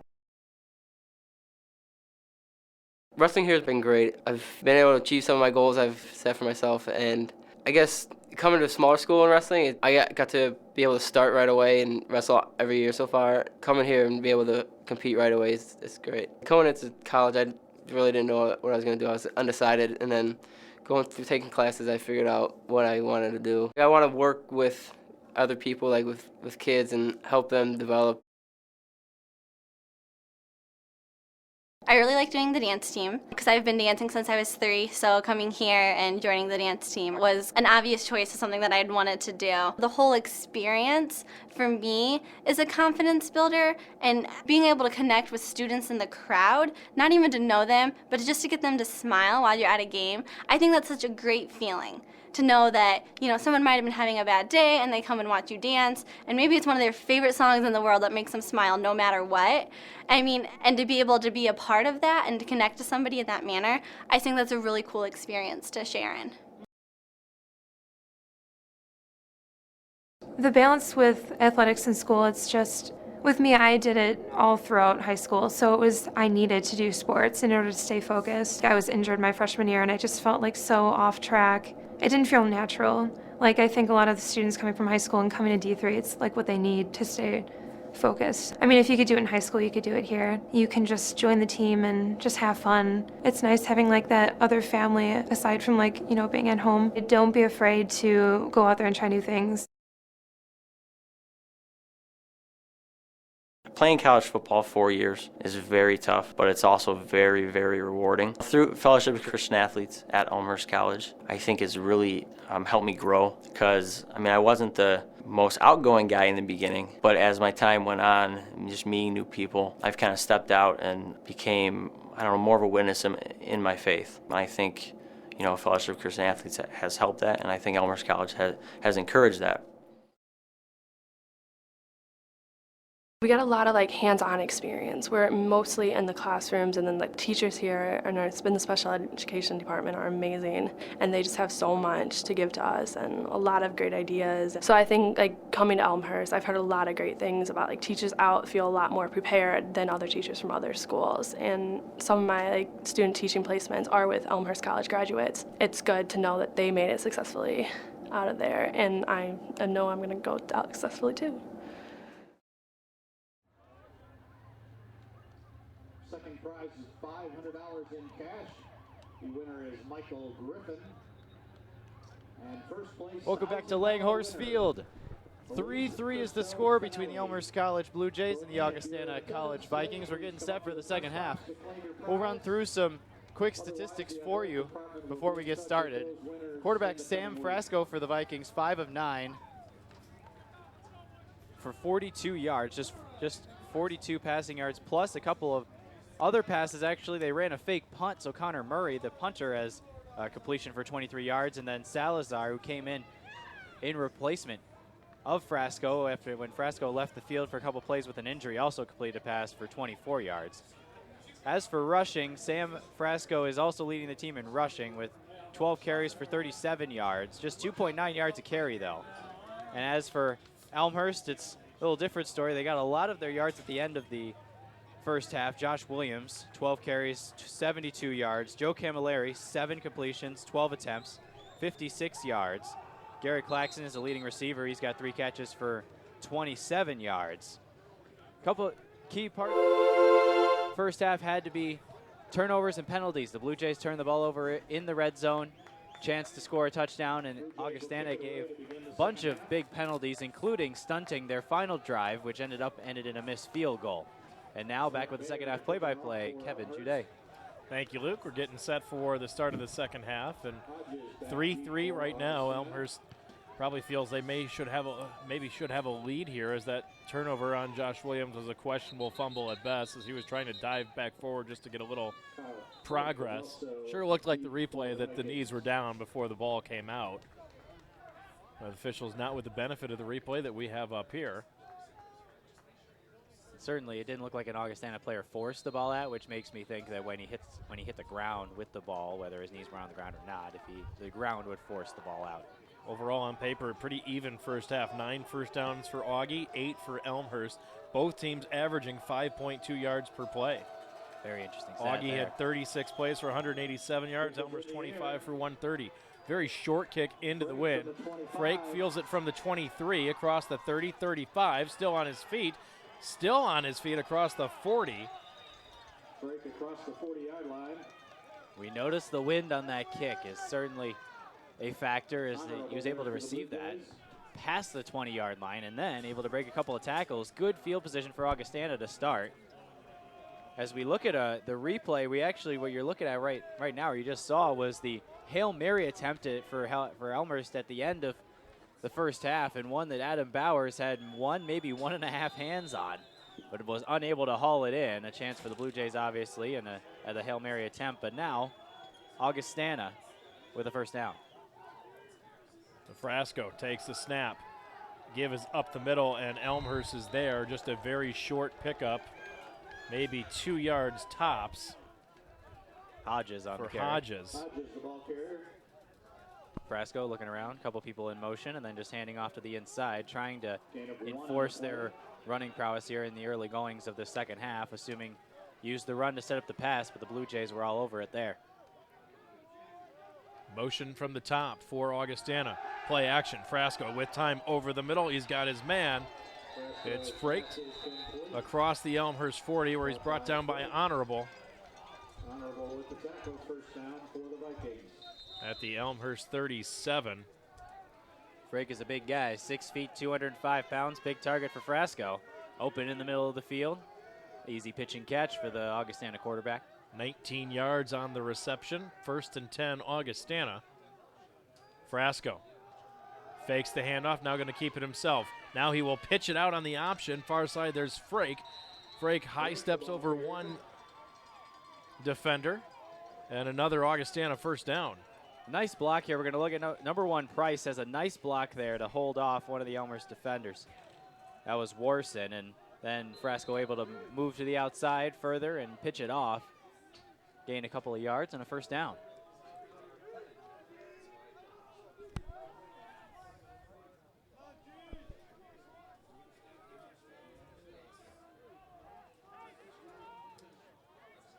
Frasco actually get credit for 2 of those yards. He was well over the line of scrimmage when he was on the option. Almost dropped the snap that time. Now picks it up and just tucks it away. Gets back to the line of scrimmage, maybe another yard. Bayer on the stop there, and that was a play as we watch it once again. Frasco probably wanted to hand it off to Price, but couldn't get the ball up in time. Yeah, so instead had to keep it himself, and he was swallowed up easily by the Elmhurst defense. Smart decision by Frasco. Just never had a good handle on the ball. Good for Augustana to see him making smart decisions with the football in that option. He did turn it over once on a bad pitch in the first half. Frasco fakes the handoff, throws to the far sideline. Foot down inbounds is Shepard. Roman Shepard, a 5'11" senior.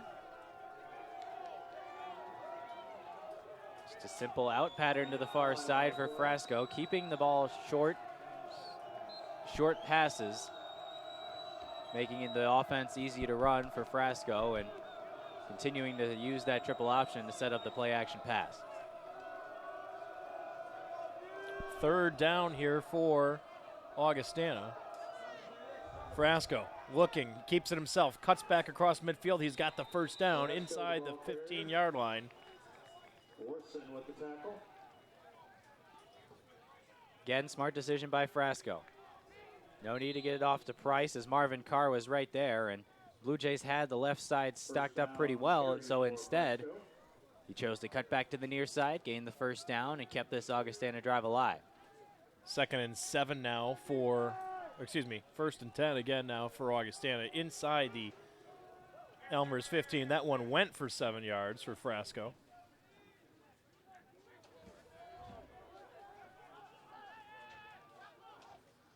Motion for the Vikings. Frasco hands it up the middle.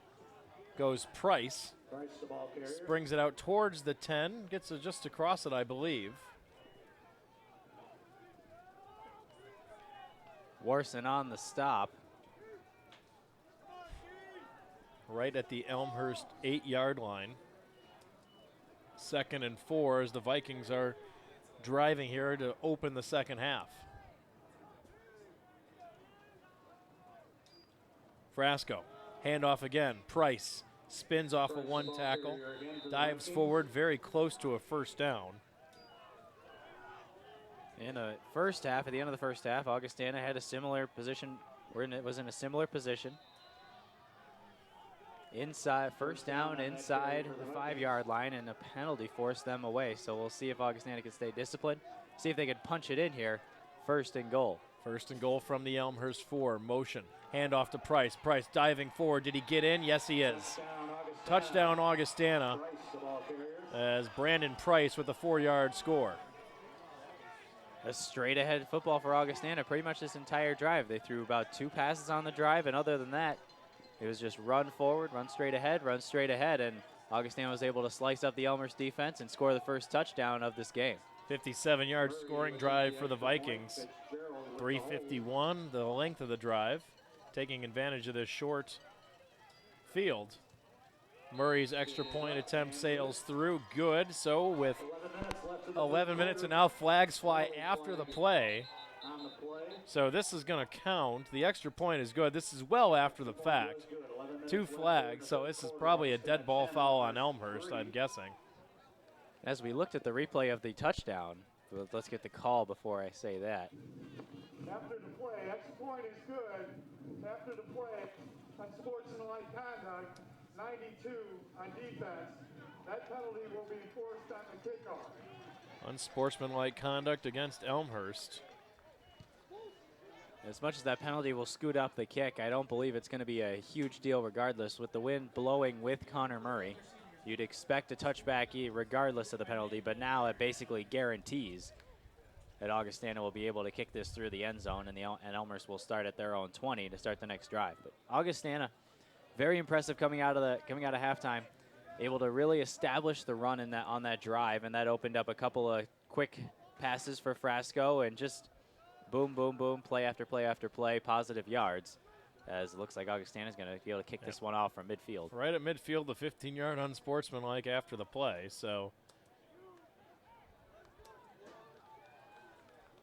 and for the Elmhurst defense, I think on first down, you got to get a big play on one of those first downs. You got to get some negative yards, force Augustana out of their comfort zone, because they seemed to have a fairly easy job of just moving the ball down the field. They had third and shorts, and I don't think they had very many third downs on that drive at all. So if you're the Blue Jays on defense, you're thinking about that first down play. How can we make a big play on first down? Stop them for a loss, get a sack, something of that nature. Murray will bang that one well out of the end zone, and a touchback.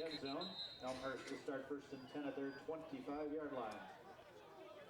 First and 10 for the Blue Jays from their own 20. 4 minutes gone by here in the third quarter.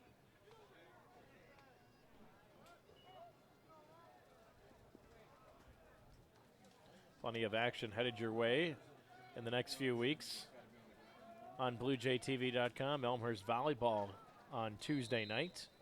The Blue Jays, the number 10 ranked team in the nation, set to host Wheaton College. Then a soccer doubleheader against Augustana next Saturday.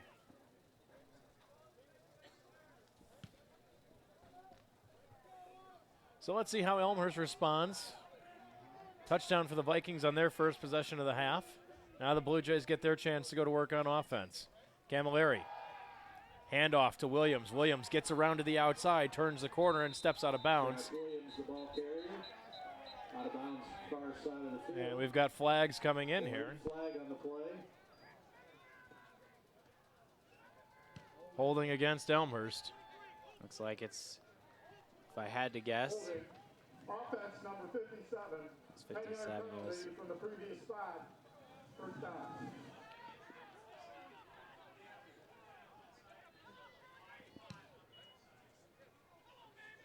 so it's 57 on the Blue Jays. Pack them up all the way back to the 15-yard line now. It's a good first down play. It would have been 2nd and 5 or so. Williams had gotten out across to the 30. Now it's 1st and 20.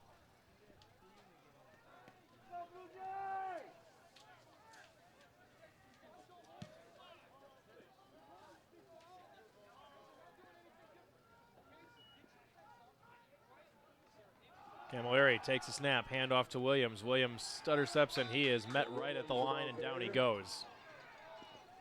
That penalty is really just a huge one for the Blue Jays, and something that just can't happen, because obviously Josh Williams, it's the difference between a 2nd and 5 and now instead it's a 2nd and 20. You get a big chunk. Maybe give him a yard. The nose of the ball out across the 15 now, or the ball fully across the 15. Give him a yard officially, but still 2nd and 19 coming up for Elmhurst. Now you need a couple of big plays just to continue this drive. Elmhurst about 7 minutes behind on the time of possession clock right now. Augustana did have that 4-minute drive to start here. Play action for Camilleri. Looks, fires over the middle. Incomplete. That is incomplete. Intended for Brewer. Just a little short hop that time for Brewer. Fake to Josh Williams, trying to make the defense move towards the offense's left and then throw back to the right. Unable to connect with Brewer, making this a 3rd and long.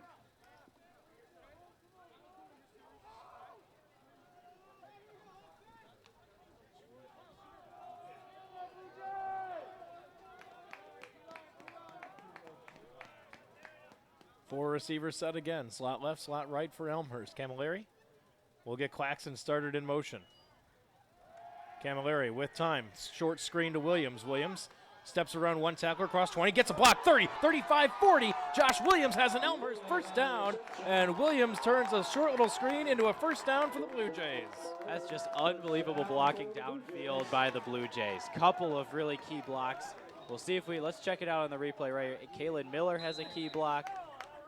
And then right there, I would believe that was C.J. Barnes, who had another key block, forced an Augustana player into the Elmhurst bench, cleared the lane for Williams. Huge first down conversion there for the Blue Jays. 27 yards on the pickup for Elmhurst. Trying to get this crowd into the game a little bit here. 1st and 10, 4 receivers set one more time for Elmhurst. Out of the pistol is Camilleri. Takes a snap, play action, fires it, and threw it a little bit behind his intended receiver. Incomplete, aiming for Bowers. I think that was a good play call from the Blue Jays. It's just couldn't quite execute it. Good play action. The defense swarming in, with the linebackers sucked in, it leaves the middle of the field open, and Camilleri just didn't quite hit his intended target, Bowers. Bowers was open across the middle. Probably had another first down there easily, and maybe a few more yards after the catch, but pass maybe about a yard or so behind him. Not able to haul it in.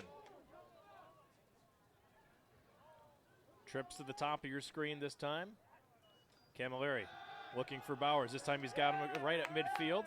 Shakes a tackle, still on his feet, and dives forward. He's got a first down. Great individual effort by Adam Bowers right there. He's got 4 Augustana players around him.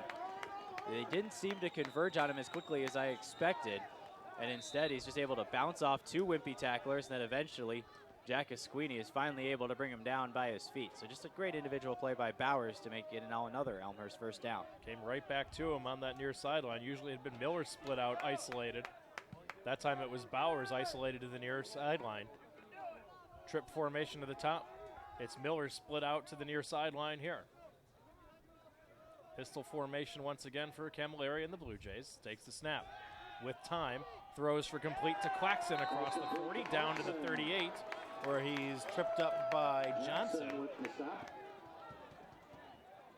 And that's just the timing route there by the Blue Jays. As you look here, Claxton isn't going to look for the ball until right now. Claxton wasn't even looking for the ball until the ball was halfway to him. So that's just a timing route by the Blue Jays. Nice throw by Joe Camilleri. Good communication between him and one of his favorite targets, Garrett Claxton. Another big gain and a second and manageable for the Blue Jays. 2nd and 2. Already a 37-play yard drive. The big play, that 3rd down screen pass that Josh Williams turned into a first down. Williams will stand even with Camilleri's right shoulder this time. Takes a snap. Fakes the handoff. Steps up, fires complete over the middle. He's got Claxton, first down Elmhurst. We've seen a lot more passes in this drive from the Blue Jays after Josh Williams got stuffed a couple of times. Now though, starting to open up the passing game, possibly to open up the running game for Williams. And again, Garrett Claxton over the middle, one of Joe Camilleri's favorite targets. Just the tight end over the middle. 11th first down of the contest for the Blue Jays. Camilleri over 100 yards now on the day. Return to that pistol look for Elmhurst. Camilleri looking, straight drop, and again, a little behind his intended receiver, Claxton. Elmhurst, Luke, on this drive now, once they cross midfield, they've come out throwing.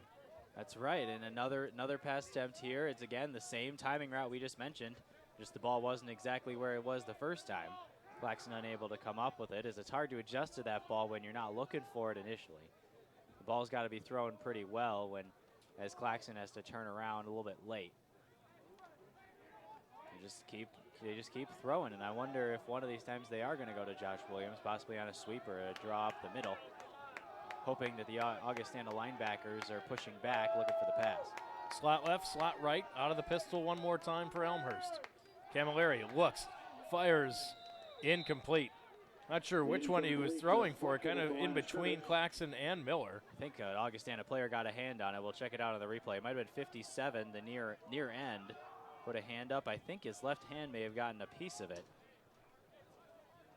And that was why the ball seemed like it changed flight, changed direction, and came down quickly. more so than you would expect. I believe the intended target was Kalen Miller on the near Third side. and 10, you're into the wind. Is this 4-down territory here inside the 35 already? I think it has to be. Try to get something here, make a 4th down manageable even. Wouldn't be surprised to see a draw. Augustana showing blitz. Now Camilleri checks off. He'll take the snap and roll out to his right. Looking. Now fires. Intercepted inside the 20-yard line.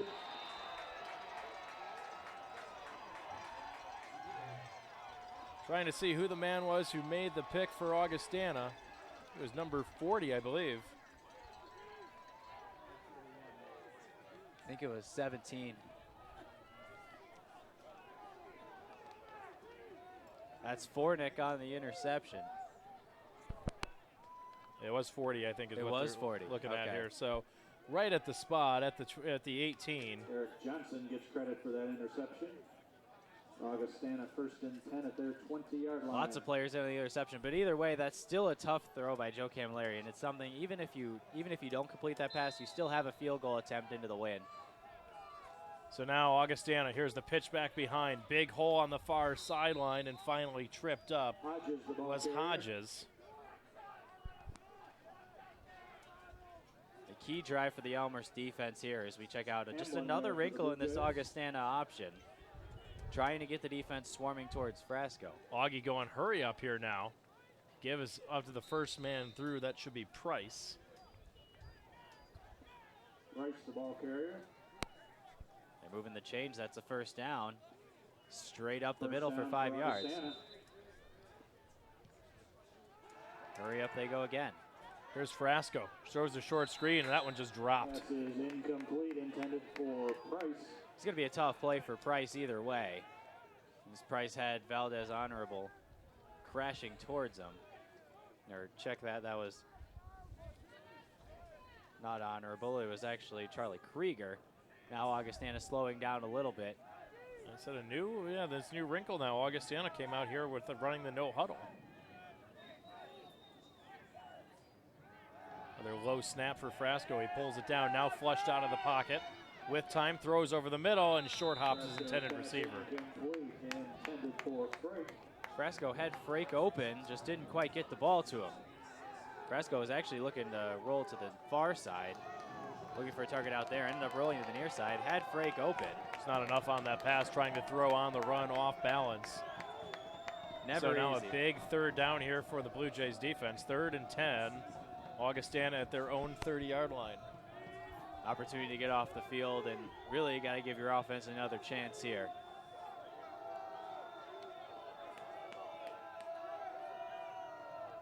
Frasco takes the snap, rolls to the near sideline, still looking for Owens. Down tucks it, the ball's loose, stripped out by Elmhurst, and the Blue Jays have recovered. Jake Garabedian caused the fumble. Recovered by Elmhurst.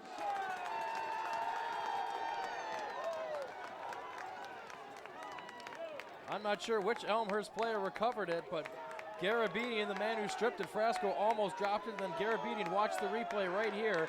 You're going to see 56 come in. There's the tuck, the ball comes loose, and I think it's Val Honorable who came up with it. I think it is him as well. What a huge play by the Elmhurst defense. Something you watch your offense go through now, you need to give him another chance to get the ball and then to be able to force a turnover on a 3rd and 10.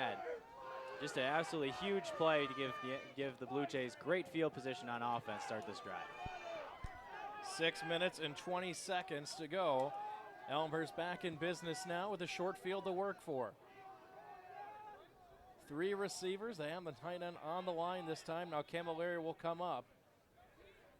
Williams to his left. Camilleri takes a snap, quick drop, and his pass was deflected right at the line of scrimmage. Another Augustana player getting a hand on that pass. I'm still awaiting the Elmhurst to go back to the run. Is the 90 left end. Steers again. Steers for the Vikings, getting a hand on that and breaking up the pass. Again, Blue Jays kind of going straight back to the pass. Perhaps this is a wrinkle they decided to throw in at halftime, seeing what the Augustana defense is giving them. 4 receiver set again. Trips to the top in the pistol. In motion comes Claxon. Camilleri takes a snap, fumbles the exchange, the ball's loose. Elmhurst had it originally. Augustana claiming they have it. I think the Blue Jays recovered this one. And they did. Camilleri fell back on his own fumble. Wow, that was close. Just a botched exchange between him and Williams. Camilleri really wiping off his hands. Perhaps the ball was a little wet, perhaps his hands were a little wet, but I think he just held it in Josh Williams' belly too long, and Williams didn't know whether to take it or whether to leave it for Camilleri. And that's what caused the bad exchange.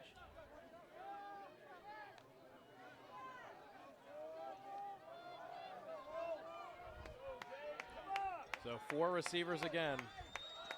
Slot left, slot right for the Blue Jays. Camilleri takes snap, back to pass, looking. He's got Claxton. Claxton inbounds inside the 30. He'll be well short of the first down, just stepped out of bounds. By Watson. I think this is going to be 4-down territory for the Blue Jays. Offense staying out on the field. Another huge possible conversion here for the Blue Jays. Keep themselves on the field. It's going to end up being 4th and about 5. Elmhurst does not have a 4th down conversion on this season. I believe 0 for 6 on the year. 4 receivers, trips to the top of your screen. Williams lined up in the pistol behind Camilleri. Miller split out to the near sideline. Fake the draw to Williams. Now he's going to keep it himself. Running forward, he's got the first down. Diving towards the 20-yard line.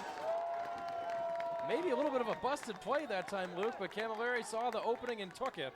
I don't know. Let's check out the replay to see what happened. It looked like he was just, I think it was just a designed quarterback draw. A delayed draw by the quarterback. You're right. I think the way after you see Josh Williams just kind of break out. And what a gutsy and good play call by the Elmhurst coaching staff. They haven't shown that wrinkle quite yet. Camilleri is a solid runner, has rushed for many touchdowns on the season. And that's another good play by the Elmhurst coaching staff to convert a huge 4th down. First 4th down conversion, I believe, of the season. They were 0 for 4, now 1 for 5. Here's a give to Williams. Changes direction, plows his way forward towards the 15-yard line. Stopped about a yard or two shy of it. Perhaps a design cutback there. Claxton came in motion to the left. Williams perhaps just saw big number 94, Rodriguez for Augie, right on the left side and decided to cut back to the right, gained a couple. Sweeney's been very active. He's credited with the stop for the Vikings. 8 tackles on the day for Sweeney, leading tackler for the Vikings. Elmhurst 0 for 3 against Loris on 4th down, 0 for 1 against Olivet. Did not attempt against Chicago. Now 1 for 1 on the day here against Augustana. Claxton comes in motion to the near sideline. Camilleri, play action, gets complete to Claxton, and he stopped immediately after just about a 2-yard pickup. With the catch. I thought the Elmhurst offensive line was in a run blocking. I was expecting to give to Williams, but pulled it out in a quick hit to Claxton on the far side. And so now another huge 3rd down for the Blue Jays, trying to tie the score with a touchdown. Manageable 3rd and about 4 coming up here for Elmhurst. These are the kind of 3rd downs you need to be in if you're the Blue Jays. And with the wind, or with the kicking into the wind, do you go for it on 4th down or you just kick the field goal? I think this is field goal range for Brett Bayer. Claxton motions up to the top of your screen. They will hand off to Williams. Williams diving forward. He's going to be stopped short of it. Sweeney again with the tackle. The man there again. Yep, he slipped that first tackle, but it's Sweeney there to clean it up for the Vikings. And Sweeney does a great job of pursuing. He really is a sideline-to-sideline type of linebacker. And it looks like they're going to go for it again. It's at the 13-yard line. Gave him about a yard, so it's 4th and 3. A little bit of confusion. They're getting into the huddle late. 14 seconds on the play clock, ticking down now to 10 seconds. They're going to have to hurry to get this one off. Camilleri gets him set to the top, down to 5 on the play clock. Takes the snap, play action, fires, he's got his man, complete first and goal. Flag comes flying in. This should be interference on Augustana. They were draped all over Brewer that time. What a nice play by Adam Bowers on the far side. Adam Bowers draped, had an Augustana defender draped over him, boxed him out, and was still able to make the catch. Going to confirm that the flag. Holding defense on an eligible receiver. That penalty is declined. The result of the play is first down on the 4-yard line. So after going 0 for 4 in their first 3 games on 4th down, the Blue Jays are now 2 of 2. So not pass interference, but defensive holding. As you saw him, they had Bowers completely wrapped up that time. That was Fornick who was charged with the penalty, number 17. And now another inside the 5 play for the Blue Jays. This is a must-have here if you're Elmhurst, Luke.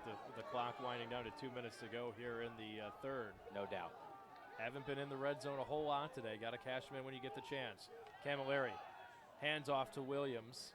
Williams will plow his way forward, maybe a yard out to the 3. Just straight ahead running, and something that it really shows the coaching staff's confidence in Josh Williams. After he fumbled trying to run to the outside in the first half, still going straight to him in the red zone. One more chance to see if they can pound it home here.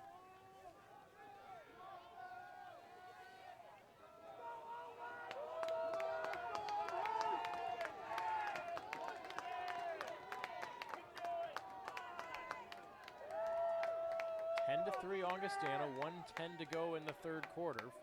2nd and goal for the Blue Jays. Claxon comes in motion to the near sideline. Camilleri hands off to Williams. Gets over one defender, pushing his way forward down to about the 1, but not in yet. Augustana defense holding strong against this Elmhurst run. And at this point, it's just going to be a battle of wills on the line, and they're going to hurry up. Elmhurst is going to hurry up and see what they can't do. And I think officials timeout? Reset the play clock. Camilleri is beside himself as the Blue Jays tried to run hurry up.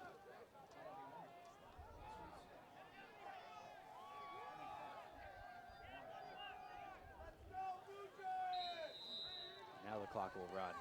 The officials will signal the restart on there.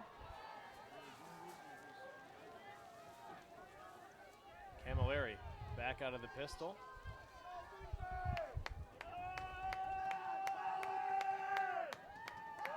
Takes a snap.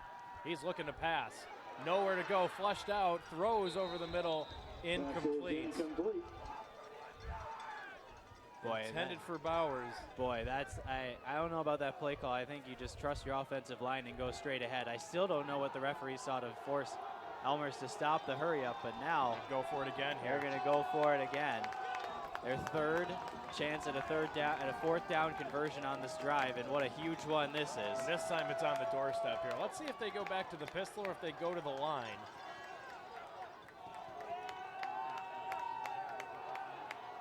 They're going to stay in the pistol formation here. 4 receiver set. From the 1, Claxon in motion. Handoff to Williams, sprinting to the outside, cutting back towards the middle. He's hit once, and he is not going to get in. Williams, the ball carrier. What a huge swarm by the Augustana defense, and just a huge play. They stop inside, and then there's 5 Augustana players there to meet Josh Williams. His knees actually never went down, but they blew the forward progress dead. They blew forward progress dead at the 2. He even lost a yard on the play. And Joe Camilleri on the sideline is beside himself, probably partially because of the referees and how they stopped the Elmhurst hurry up. They wanted to catch Augustana off guard, possibly run a QB sneak. It looked like that's what they were lining up for. And instead, the Blue Jays can't punch it in on the doorstep. And now the defense has to come up huge. As a really nice play by the Augustana defense. Now it's up to the defense. Augustana pinned in. They've been in this situation once before after the turnover.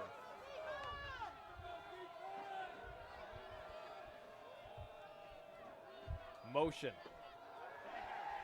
Back to pass. Frasco throwing it deep. Incomplete. Just overshot his intended receiver, Frake. Give Augustana credit, Luke. I didn't expect them to come out and take a chance here on 1st down from their own 2. If you're going to take a chance on from in this part of the field, you might as well take it on first down because you know you have a couple downs and a chance to push the ball upfield before. And with the success they've had running the ball, I'm not completely surprised, although it is a bit of a surprise to see him throw it downfield. Frasco, handoff, up the middle they go, not much doing there. I think that was 32, the ball carrier. That was Chauncey again, just his second carry of the day. More of an up back, just trying to give themselves a little bit more breathing room, and that'll end the third quarter. And certainly a disappointing final drive for the Blue Jays, but still a chance. Now that Augie will be forced to kick against the wind if the Elmhurst can force a 3-and-out here, and then they'll have some good field position. Now, if you're Elmhurst, Luke, you've got to try to get this hold here, get the ball back, because then you can play the field position game. You know you'll probably start on this side of the 50. And now Augustana working into the wind for the remainder of the game now. That's right, and especially for this key fourth quarter, Augustana will be working into the wind, which essentially means that the Blue Jays should have the advantage in field position. With that being said, even if they do get the ball inside the red zone, they have to be able to convert. Right now, 2 red zone trips, 0 scores.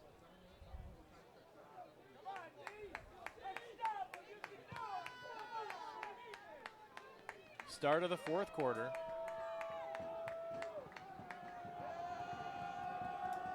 And a key third down, Augustana. 6 of 12, 50% on third downs today. Frasco takes the snap, rolling out, gonna keep it himself, tripped up. The ball pops loose, Elmhurst says they have it. Official right there, let's see, no signal yet. It's Elmhurst football. This Elmhurst defense is giving them so many opportunities, really picking up the offenses. The ball definitely came out. Number 30, the man who forced it. I don't know see if we can see who recovered it or not. I didn't see who ended up with the football, but it certainly was. See if they spot the ball. It's going to be spotted at the Augie 6. Jake Paulicki, the one who forced it out. From their 6-yard line.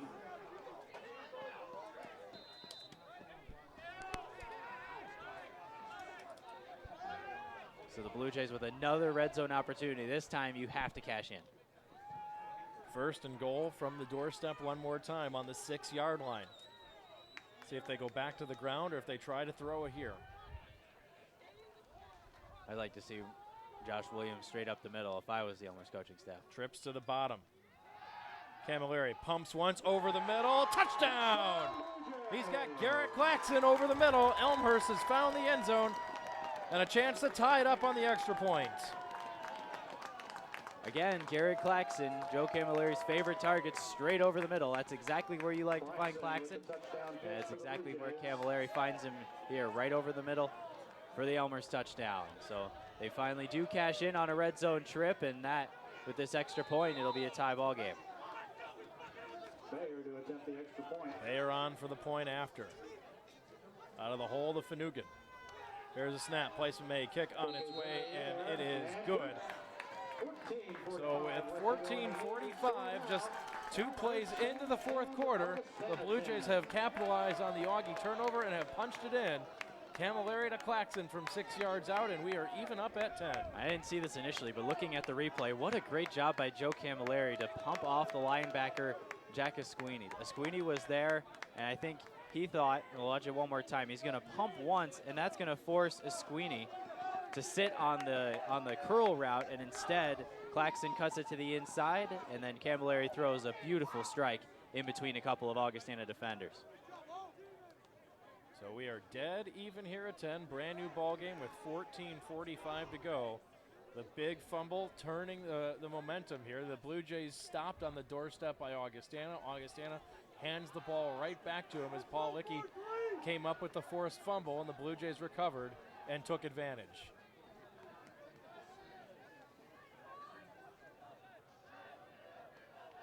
So Elmhurst set to kick it off here. 3 fumbles and 3 fumbles lost for Augustana on the game. So +1 turnover margin, I believe. It's a +1 on the For day the for Elmhurst. Elmhurst. The Elmhurst has given away 2, the pick by Camilleri and the fumble by Williams that we still think wasn't a fumble. Hodges back deep along with Freight. Bayer, line drive kick that will sail into the end zone and bounce out for a touchback. Augustana to start first and 10 at their 25. So 1st and 10 for the Vikings from their own 25. And a great start to the 4th quarter for the Blue Jays, Luke. Yeah, and as much as the first defensive turnover that we just saw was really important, this defensive series for the Blue Jays is just as important to keep that momentum going. You can't let Augustana have a long, sustained drive at this point to help subdue the momentum that the Blue Jays offense just got, and obviously this Blue Jay defense as well, forcing the turnover, just gained. You got to continue the momentum right here.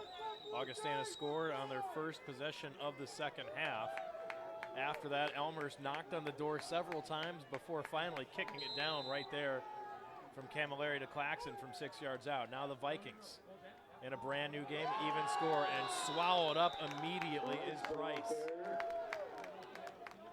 Look like Reed in on the tackle along with one other player, and that first down play is something that I think the Blue Jays need to, that's their key on defense right now. First down for the Blue Jays. Force Augustana into a 2nd and long and a 3rd and long, because Augustana is very comfortable with those set 3rd down and 4, 3rd down and 5. They're very comfortable because they can run the triple option or they could throw over the top and pass. Price just got back to the line. No gain on the play. Frasco hands off again and nowhere to go again. They've tried to go up the gut twice on the Blue Jays, and Elmhurst has been all over it. Garabedian in the area, a couple of Elmhurst defensive linemen in the area. They go straight up the middle once again, and Elmhurst is swarming all over it. 3rd and 10. We'll see what Augustana does. You'd assume that they would try to pass here, but they have also been prone to run the triple option out of this scenario in 3rd and long and see what they can get out of it. Taking a long look in on the sideline, still waiting for the call to come in. Play clock down to 12 seconds. Augie doesn't operate out of the huddle, but they're usually not in a big hurry up. Down to 5 seconds to go on the play clock. Frasco takes the snap with some time. Now flushed out, being chased by Spracklin. Lofts one up, and it's nearly intercepted. Broken up by the Blue Jays. What a nice play. Individual effort by Jake Paulicki. Frasco, and what the Blue Jays defense did was they just lined up on the first down marker. You'll see on the left of your screen, they're lining up on that first down marker, making sure that they don't let Frasco run for it, but then that they defend the pass over the top. So good defense by good discipline by the Blue Jay defense, forcing an Augustana 3 and out. And now, obviously, the Blue Jays will have to look for the fake, as the Augie has faked in the past, but at this part of the field, you wouldn't expect it. Probably not what you expect here. I think they're going to kick this one away. I think that's the first 3 and out. Another high snap. Elmhurst came after it, almost got a piece of it. That might hit, and it's going to take a bounce and roll across midfield before dying at the 43-yard line. Excellent field position for the Blue Jays to start here, Luke. Continuing that momentum, and like you just said, good field position once again for the Blue Jays, and that 3 and out just continues the momentum that you gained. You got the fumble recovery, you got the touchdown, and now you get another 3 and out from your defense, and now this offense is flying high, ready to start their drive right here from their own 43-yard line. Low line drive of a kick by Murray. Thought it was going to hit one of the up men charging after to get down to cover Carr. Carr just backed away from it and let it roll. Took about maybe 7 yards or so for Augie. Hit right around midfield and rolled across before it came to a stop. 1st and 10, Elmhurst from their own 43. 4 receivers set, trips to the top. Miller split to the near sideline. Camilleri with Williams behind him in the pistol formation. Takes a snap. Here's a give to Williams. Fighting his way forward, diving towards midfield. That's what you're used to seeing from Josh Williams. Straight up the middle.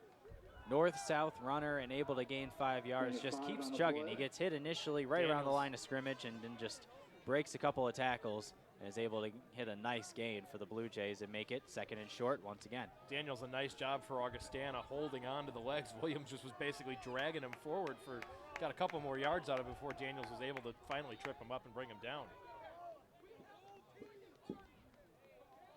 Miller, the lone receiver to the near sideline. Camilleri takes the snap. Pitch. Goes to Williams, sweeping to the left. Williams near midfield. He's going to be tripped up right there. Give him 2 more yards, and 3rd and short coming here.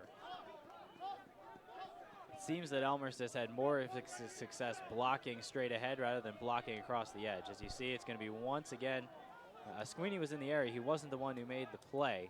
But once again, Esquini always sideline to sideline linebacker, always in the area whenever Williams has the ball. Manageable 3rd down here for the Blue Jays at 3rd and 3. Going to try to convert on 3rd down here. Elmhurst just 4 of 11 on the day on 3rd down. Another key one to keep this momentum going.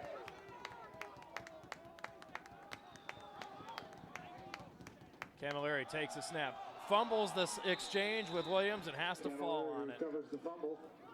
Same problem they had a couple minutes ago. Camilleri, I think, just didn't quite make the decision to give it or hold it quick enough. He pulled it out really late.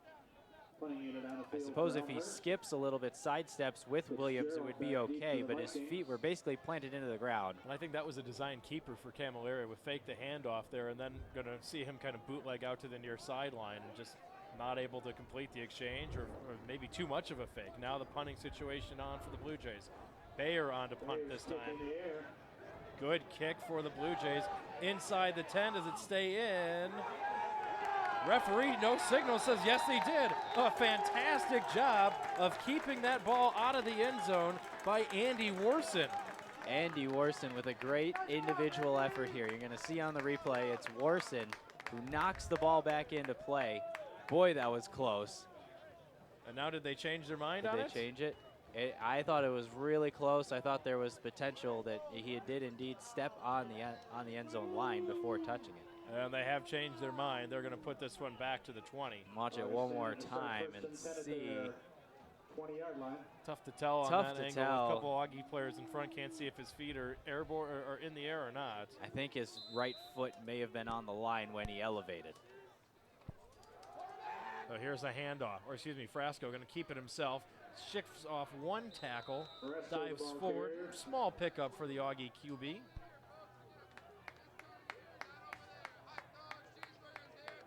Frasco on the keeper, using Price as his lead blocker. Just really had nowhere to go as the Elmhurst defense was swarming all over it. Stand corrected, no gain on the play. 2nd and 10 now. Elmhurst, strong defensive effort so far here in the second half, especially in this 4th quarter. Frasco, hands off, up the middle goes Price. He's swallowed up after a 5-yard pickup. Gain of 5 on the play. The Elmhurst defense has really stepped up ever since Augustana took the lead, giving their offense plenty of opportunities to score. Brian Tucker, the man right there to make the stop for Elmhurst. 3rd down again for the Vikings, 6 of 14 on the day. Handoff and nowhere to go. Price is stood up and dropped for a loss. At the line of scrimmage.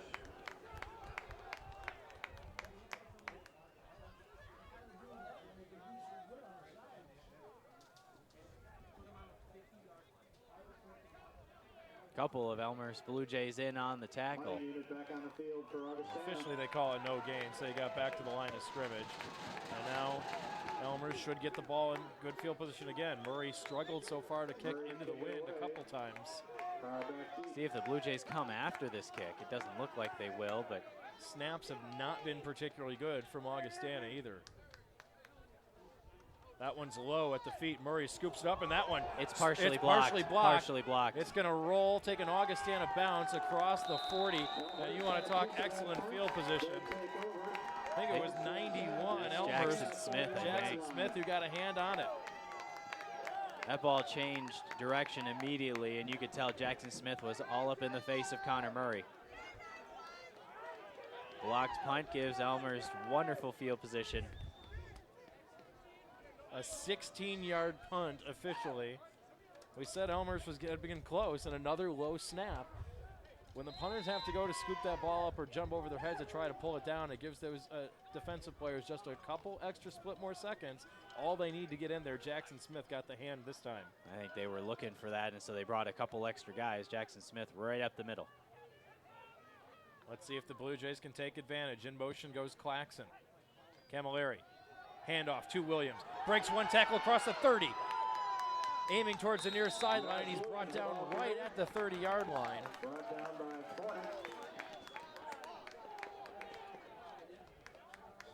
They're going to spot him a yard shy of the 30. My fault. I had thought it was the 30. He got tackled across the 35 and brought down at the 31. But Josh Williams able to skip through a couple wimpy tacklers in the middle and then bounce it outside. Good play by Augustana to seal the edge. They know Williams likes to break it to the outside. But Williams, good hole. First down carry. Good hole opened up by the O-line that time. Let's see if they can do it again here on 1st and 10 from the Augie 31. Claxon in motion, now reverses direction. Camilleri to pass, and clearly some misdirection there as he had thrown at Bowers, and Bowers never turned around. Bowers was blocking on the play, Luke. Bowers was looking for he thought it was a run. Just a miscommunication by those two guys. You see Bowers turns around, and no idea that was a pass coming towards him. Just a miscommunication there. Lack of execution. Probably just may have heard the call wrong. Perhaps I wouldn't have been surprised if I was Bowers. I was expecting a run on 1st down, but Blue Jays trying to hit him with a quick pass. Slot left, slot right. Camilleri keeps it himself and tripped up as he dives across the line of scrimmage by Thomas Enke. It's a short pickup of 2 yards, so 3rd and 8 coming up here. A little bit of a longer 3rd down than the Blue Jays are usually comfortable with. And here's the question, Luke, and talk about 4th down territory or field goal range. You're kicking with the wind, but right now you're talking about a 46-yard attempt. That's right, and even when you're kicking with the wind, it's a chance for the ball to move towards either side. If you kick it and the spin is a little off and the spin isn't quite straight down the middle, it's a chance for the ball to leak either to the left or the right. So certainly something to watch. Could this be 4 down territory? Camilleri with some time, steps up, now flushed out. He's going to tuck and run, diving forward towards the 20. He's very close. All going to depend on the spot here. There's a flag on the play. Penalty flag on the play. Very close to the 1st down marker. We'll have to see what the penalty is. Augustana thinks it's against Elmhurst.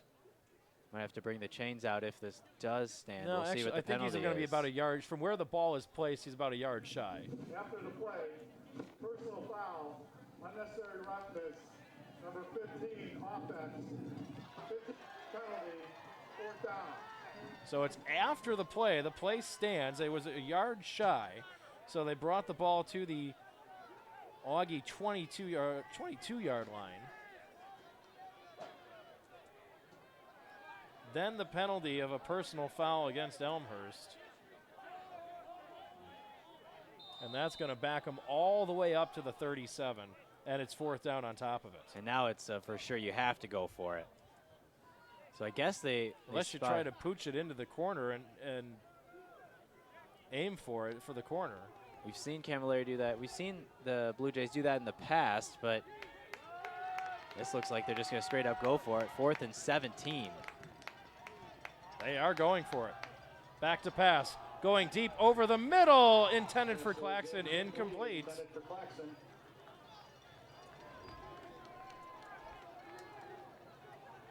So Augie takes over as Elmhurst unable to capitalize on the short field position after the partially blocked punt, and now the pressure returns to the Elmhurst defense, Luke, with just 6:43 left. And the defense has really stepped up in this 2nd half, and we'll see if they can do it one more time, but they've really been picking up this offense as the offense has struggled to cash in on key opportunities. And so now we'll see if the Blue Jay defense can give the offense one more chance. It's an interesting 4-minute drill potential scenario here for Augie, trying to milk some clock. One flags come flying in here. This one's going to come back. False start on Augustana. 77 offense, 5-yard penalty, 1st down. So make it 1st and 15. That's the 8th penalty on the Vikings.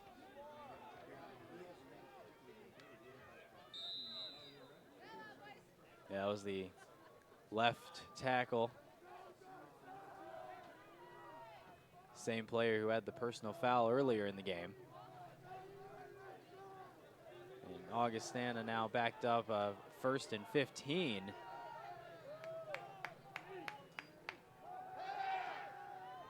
Back to pass, floated to the far sideline, and a sliding catch by Fitzgerald.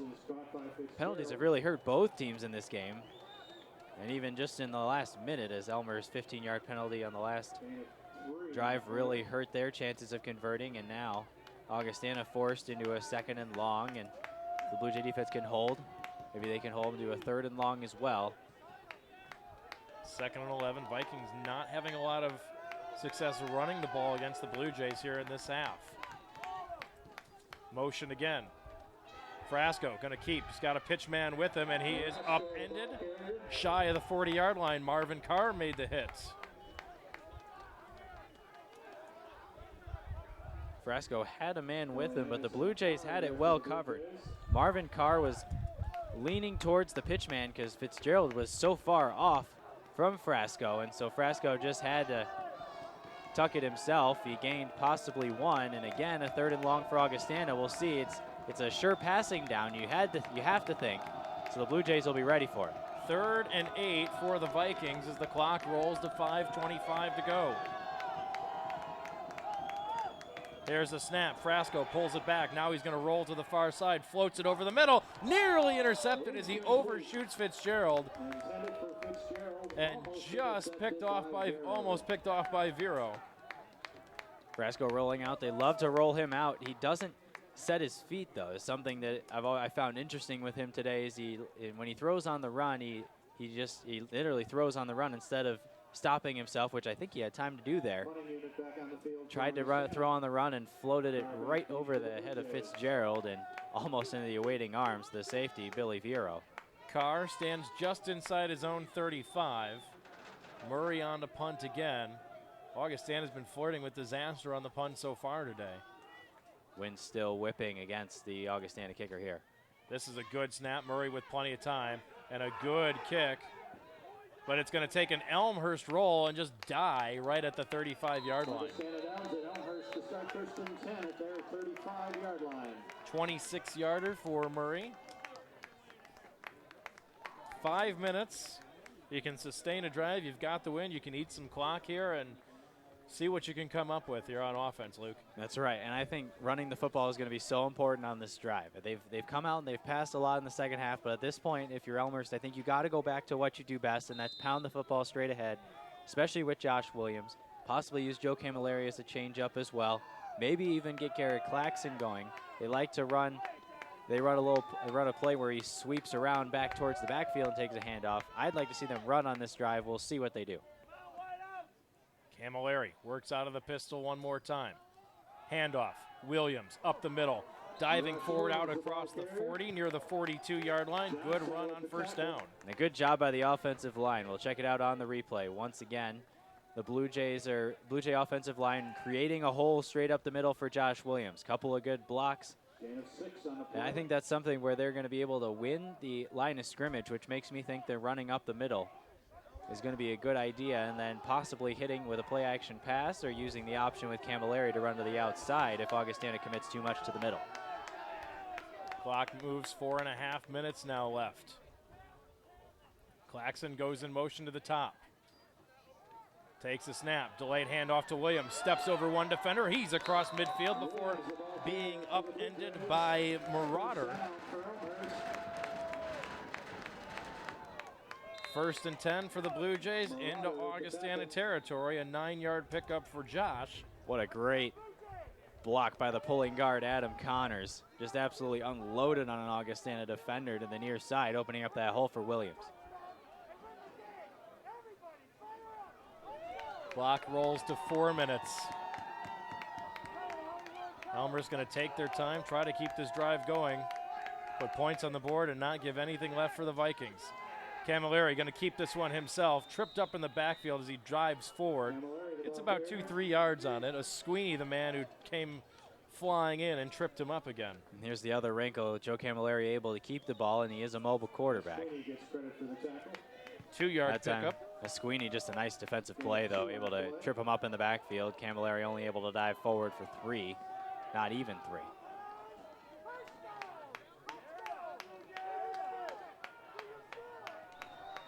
Three minutes, 15 seconds left to go in regulation. Augie sneaking an extra safety up into the box here. Showing blitz, now they're going to back off. Handoff to Williams, gets around one hole. He's got a huge hole and finally tripped up. Otherwise, Josh Williams was off to the races.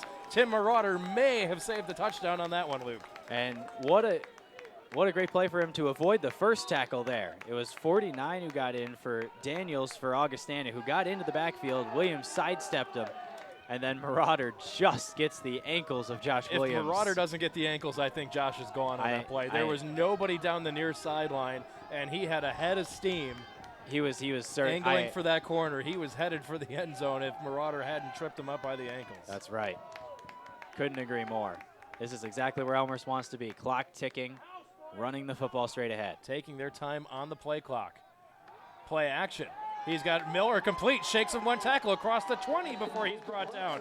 Another first down, just moving the chains. And I was wondering when they were finally going to go to the one-on-one matchup with Miller. I've been looking at that one-on-one matchup on the top of the screen the whole day. The cornerback on the far side loves to play off it, so if Miller can make that first man miss, then you know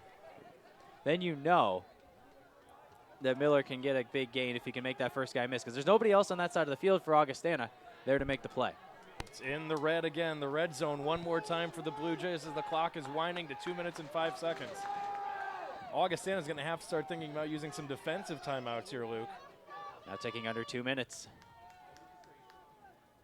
See if the Blue Jays go back to the ground on first down. They will hand off to Williams. Shakes one man to the outside, trying to turn the corner, a stiff arm, and he is ridden out of bounds inside the 10. First and goal for the Blue Jays. Another good job by the offensive line here. Check out this blocking. But then there was an Augustana as Squeeny ran right past Josh Williams. I don't know what he saw on the play. Perhaps he thought Camilleri was keeping it.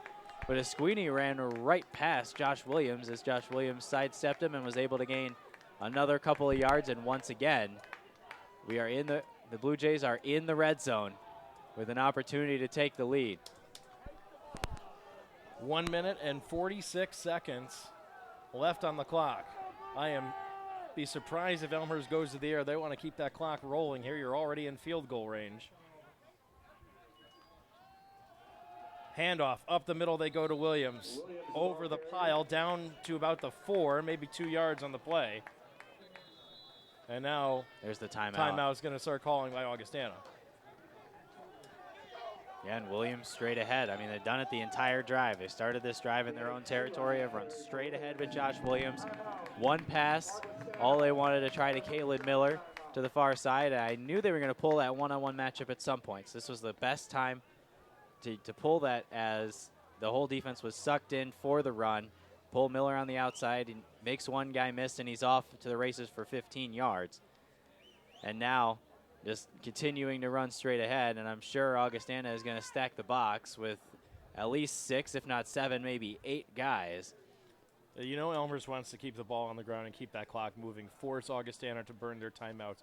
You got to be thinking worst case scenario here for the Blue Jays is a field goal. You take the lead, you're up 13-10, and Augie's got to go the length of the field after the kickoff to try and tie you up or try to beat you. That's right. And with probably, even if they use all 3 timeouts, probably with just about 1 minute, 20 seconds to go. Exactly. So, yeah, they've got second down here, so they can, if the Elmhurst runs on the next 2 plays, assuming they don't get in here. Assuming they use the timeouts. Augustana, you almost assume they have to use the timeouts here. Yeah. They'll have just under probably about a minute 15 or so, minute 20 maybe, to work with after a field goal attempt. Well, let's see if that's not even a point that they need to address. Elmhurst comes to the line, 4 receivers one more time. Camilleri out of the pistol. He will get man in motion. Handoff, up the gut again, they go to Williams. Getting closer, down to about the 2, and another timeout by Augustana. Straight up the middle once again, and on this play, I'm going to be really curious, and what I'm going to be watching on this next play is Joe Camilleri. Because if I'm the Elmhurst offense right now, I'm thinking, okay, they're going to commit 7, 8 guys to the box. And does that mean that if you run a play where Camilleri has the option to either just hand off to Williams and be safe, or if he sees something that he knows he can run on, to pull it out of Williams' belly and run it yourself? Camilleri does have many rushing touchdowns on the year. I believe he has 5 so far on the year. So for Joe Camilleri to possibly pull it out of the belly and then take it himself, I think that could be a really interesting play call. Perhaps they just run an option play. If Camilleri doesn't see it, just hand it off to Williams straight ahead. Hope he gets in. Have to wait and see what happens coming up here. Augustana down to 1 timeout to go.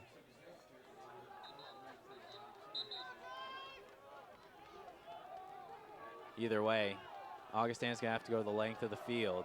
Assuming that Elmhurst scores here, they still have this 3rd down coming, and then if they don't make it in, the field goal attempt. But big 3rd down here for both teams. 3rd and goal from the 2-yard line. A little closer to the line of scrimmage this time is Camilleri and the Blue Jays. Takes the snap, give to Williams, up the middle, touchdown! Nobody laid a hand on Josh Williams, touchdown Elmhurst! What an outstanding job by the Blue Jays and the Elmhurst offensive line. Just a gaping hole. Williams could have walked his way into the end zone.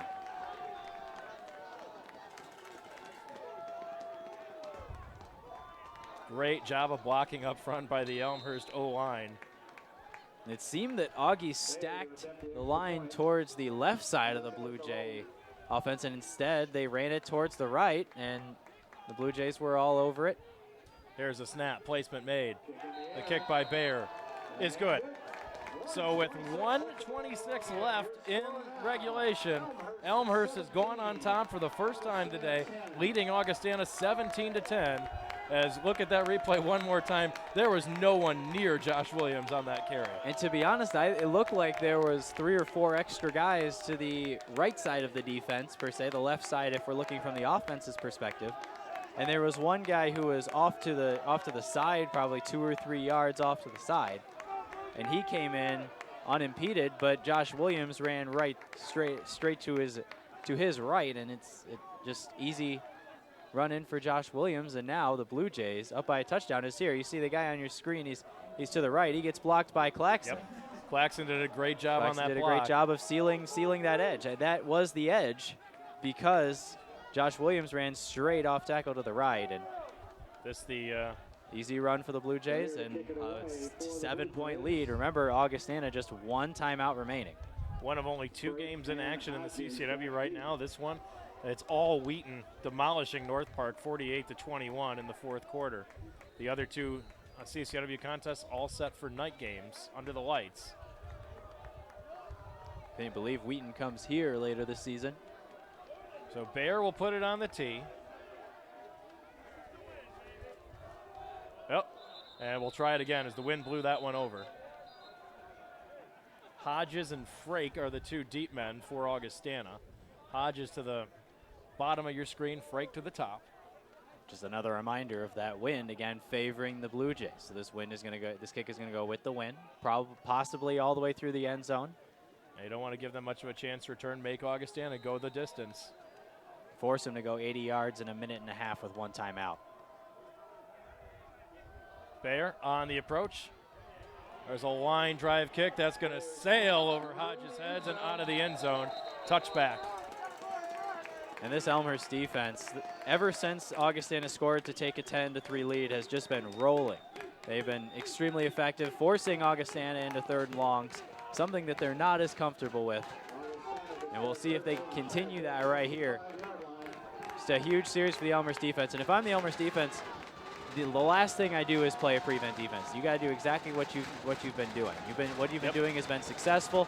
And I believe a lot of teams get in trouble when they try to play that prevent defense. And Augustana has really, Luke, only taken 1 shot down the field so far today. That was when they were pinned inside their own end zone. That's right. They almost hit on it. Frank rolling out, being chased, flushed out, pass incomplete. Looking for Fitzgerald, but led him too far out of bounds. And the one thing Elmhurst certainly has to worry about is Frasco's ability to continue the play and to get big gains off of broken plays. That's something they worked on a lot in practice this week. Bootleg drills. You can let them have a few yards at a time. That's not going to burn you here. They're making sure that they don't get hit with anything deep with 1:20 left. The clock is your friend in this situation. Frasco brings a man in motion. Frasco rolling out near side, dumps it short for Fitzgerald, and he just hustles out of bounds. Augustana's going to have to run out of bounds. They're not going to have many opportunities to try and stay up in the field of play with only one timeout left. The middle of the field is essentially not for Augustana unless you get a big gain over the middle on a post pattern. You've got some time. You can get to the line quickly with 1:15. You do have one timeout left. The clock does stop when you get a first down, so there's that as well. But I'm expecting Augustana to be looking at a lot of stuff towards the sidelines here. That's right. And then even when the receivers make the catch, they've got to make sure they get out of bounds. Frasco directs a man in motion. Frasco rolling to the top.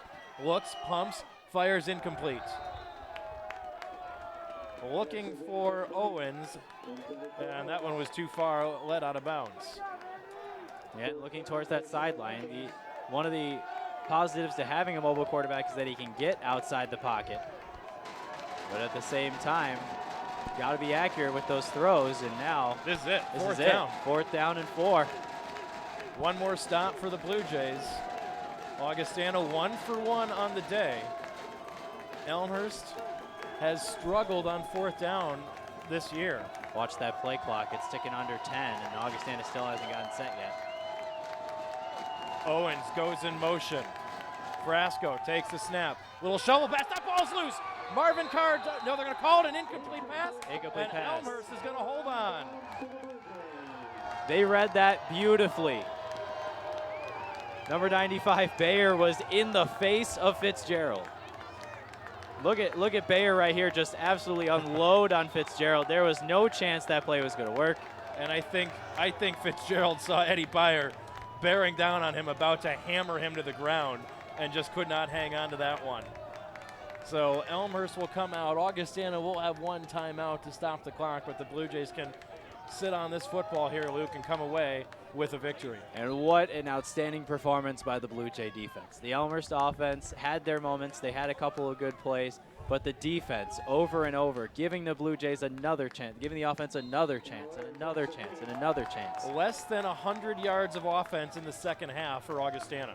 And that's exactly it. Just again and again, allowing the Blue Jay offense to go through their trials and tribulations in this game.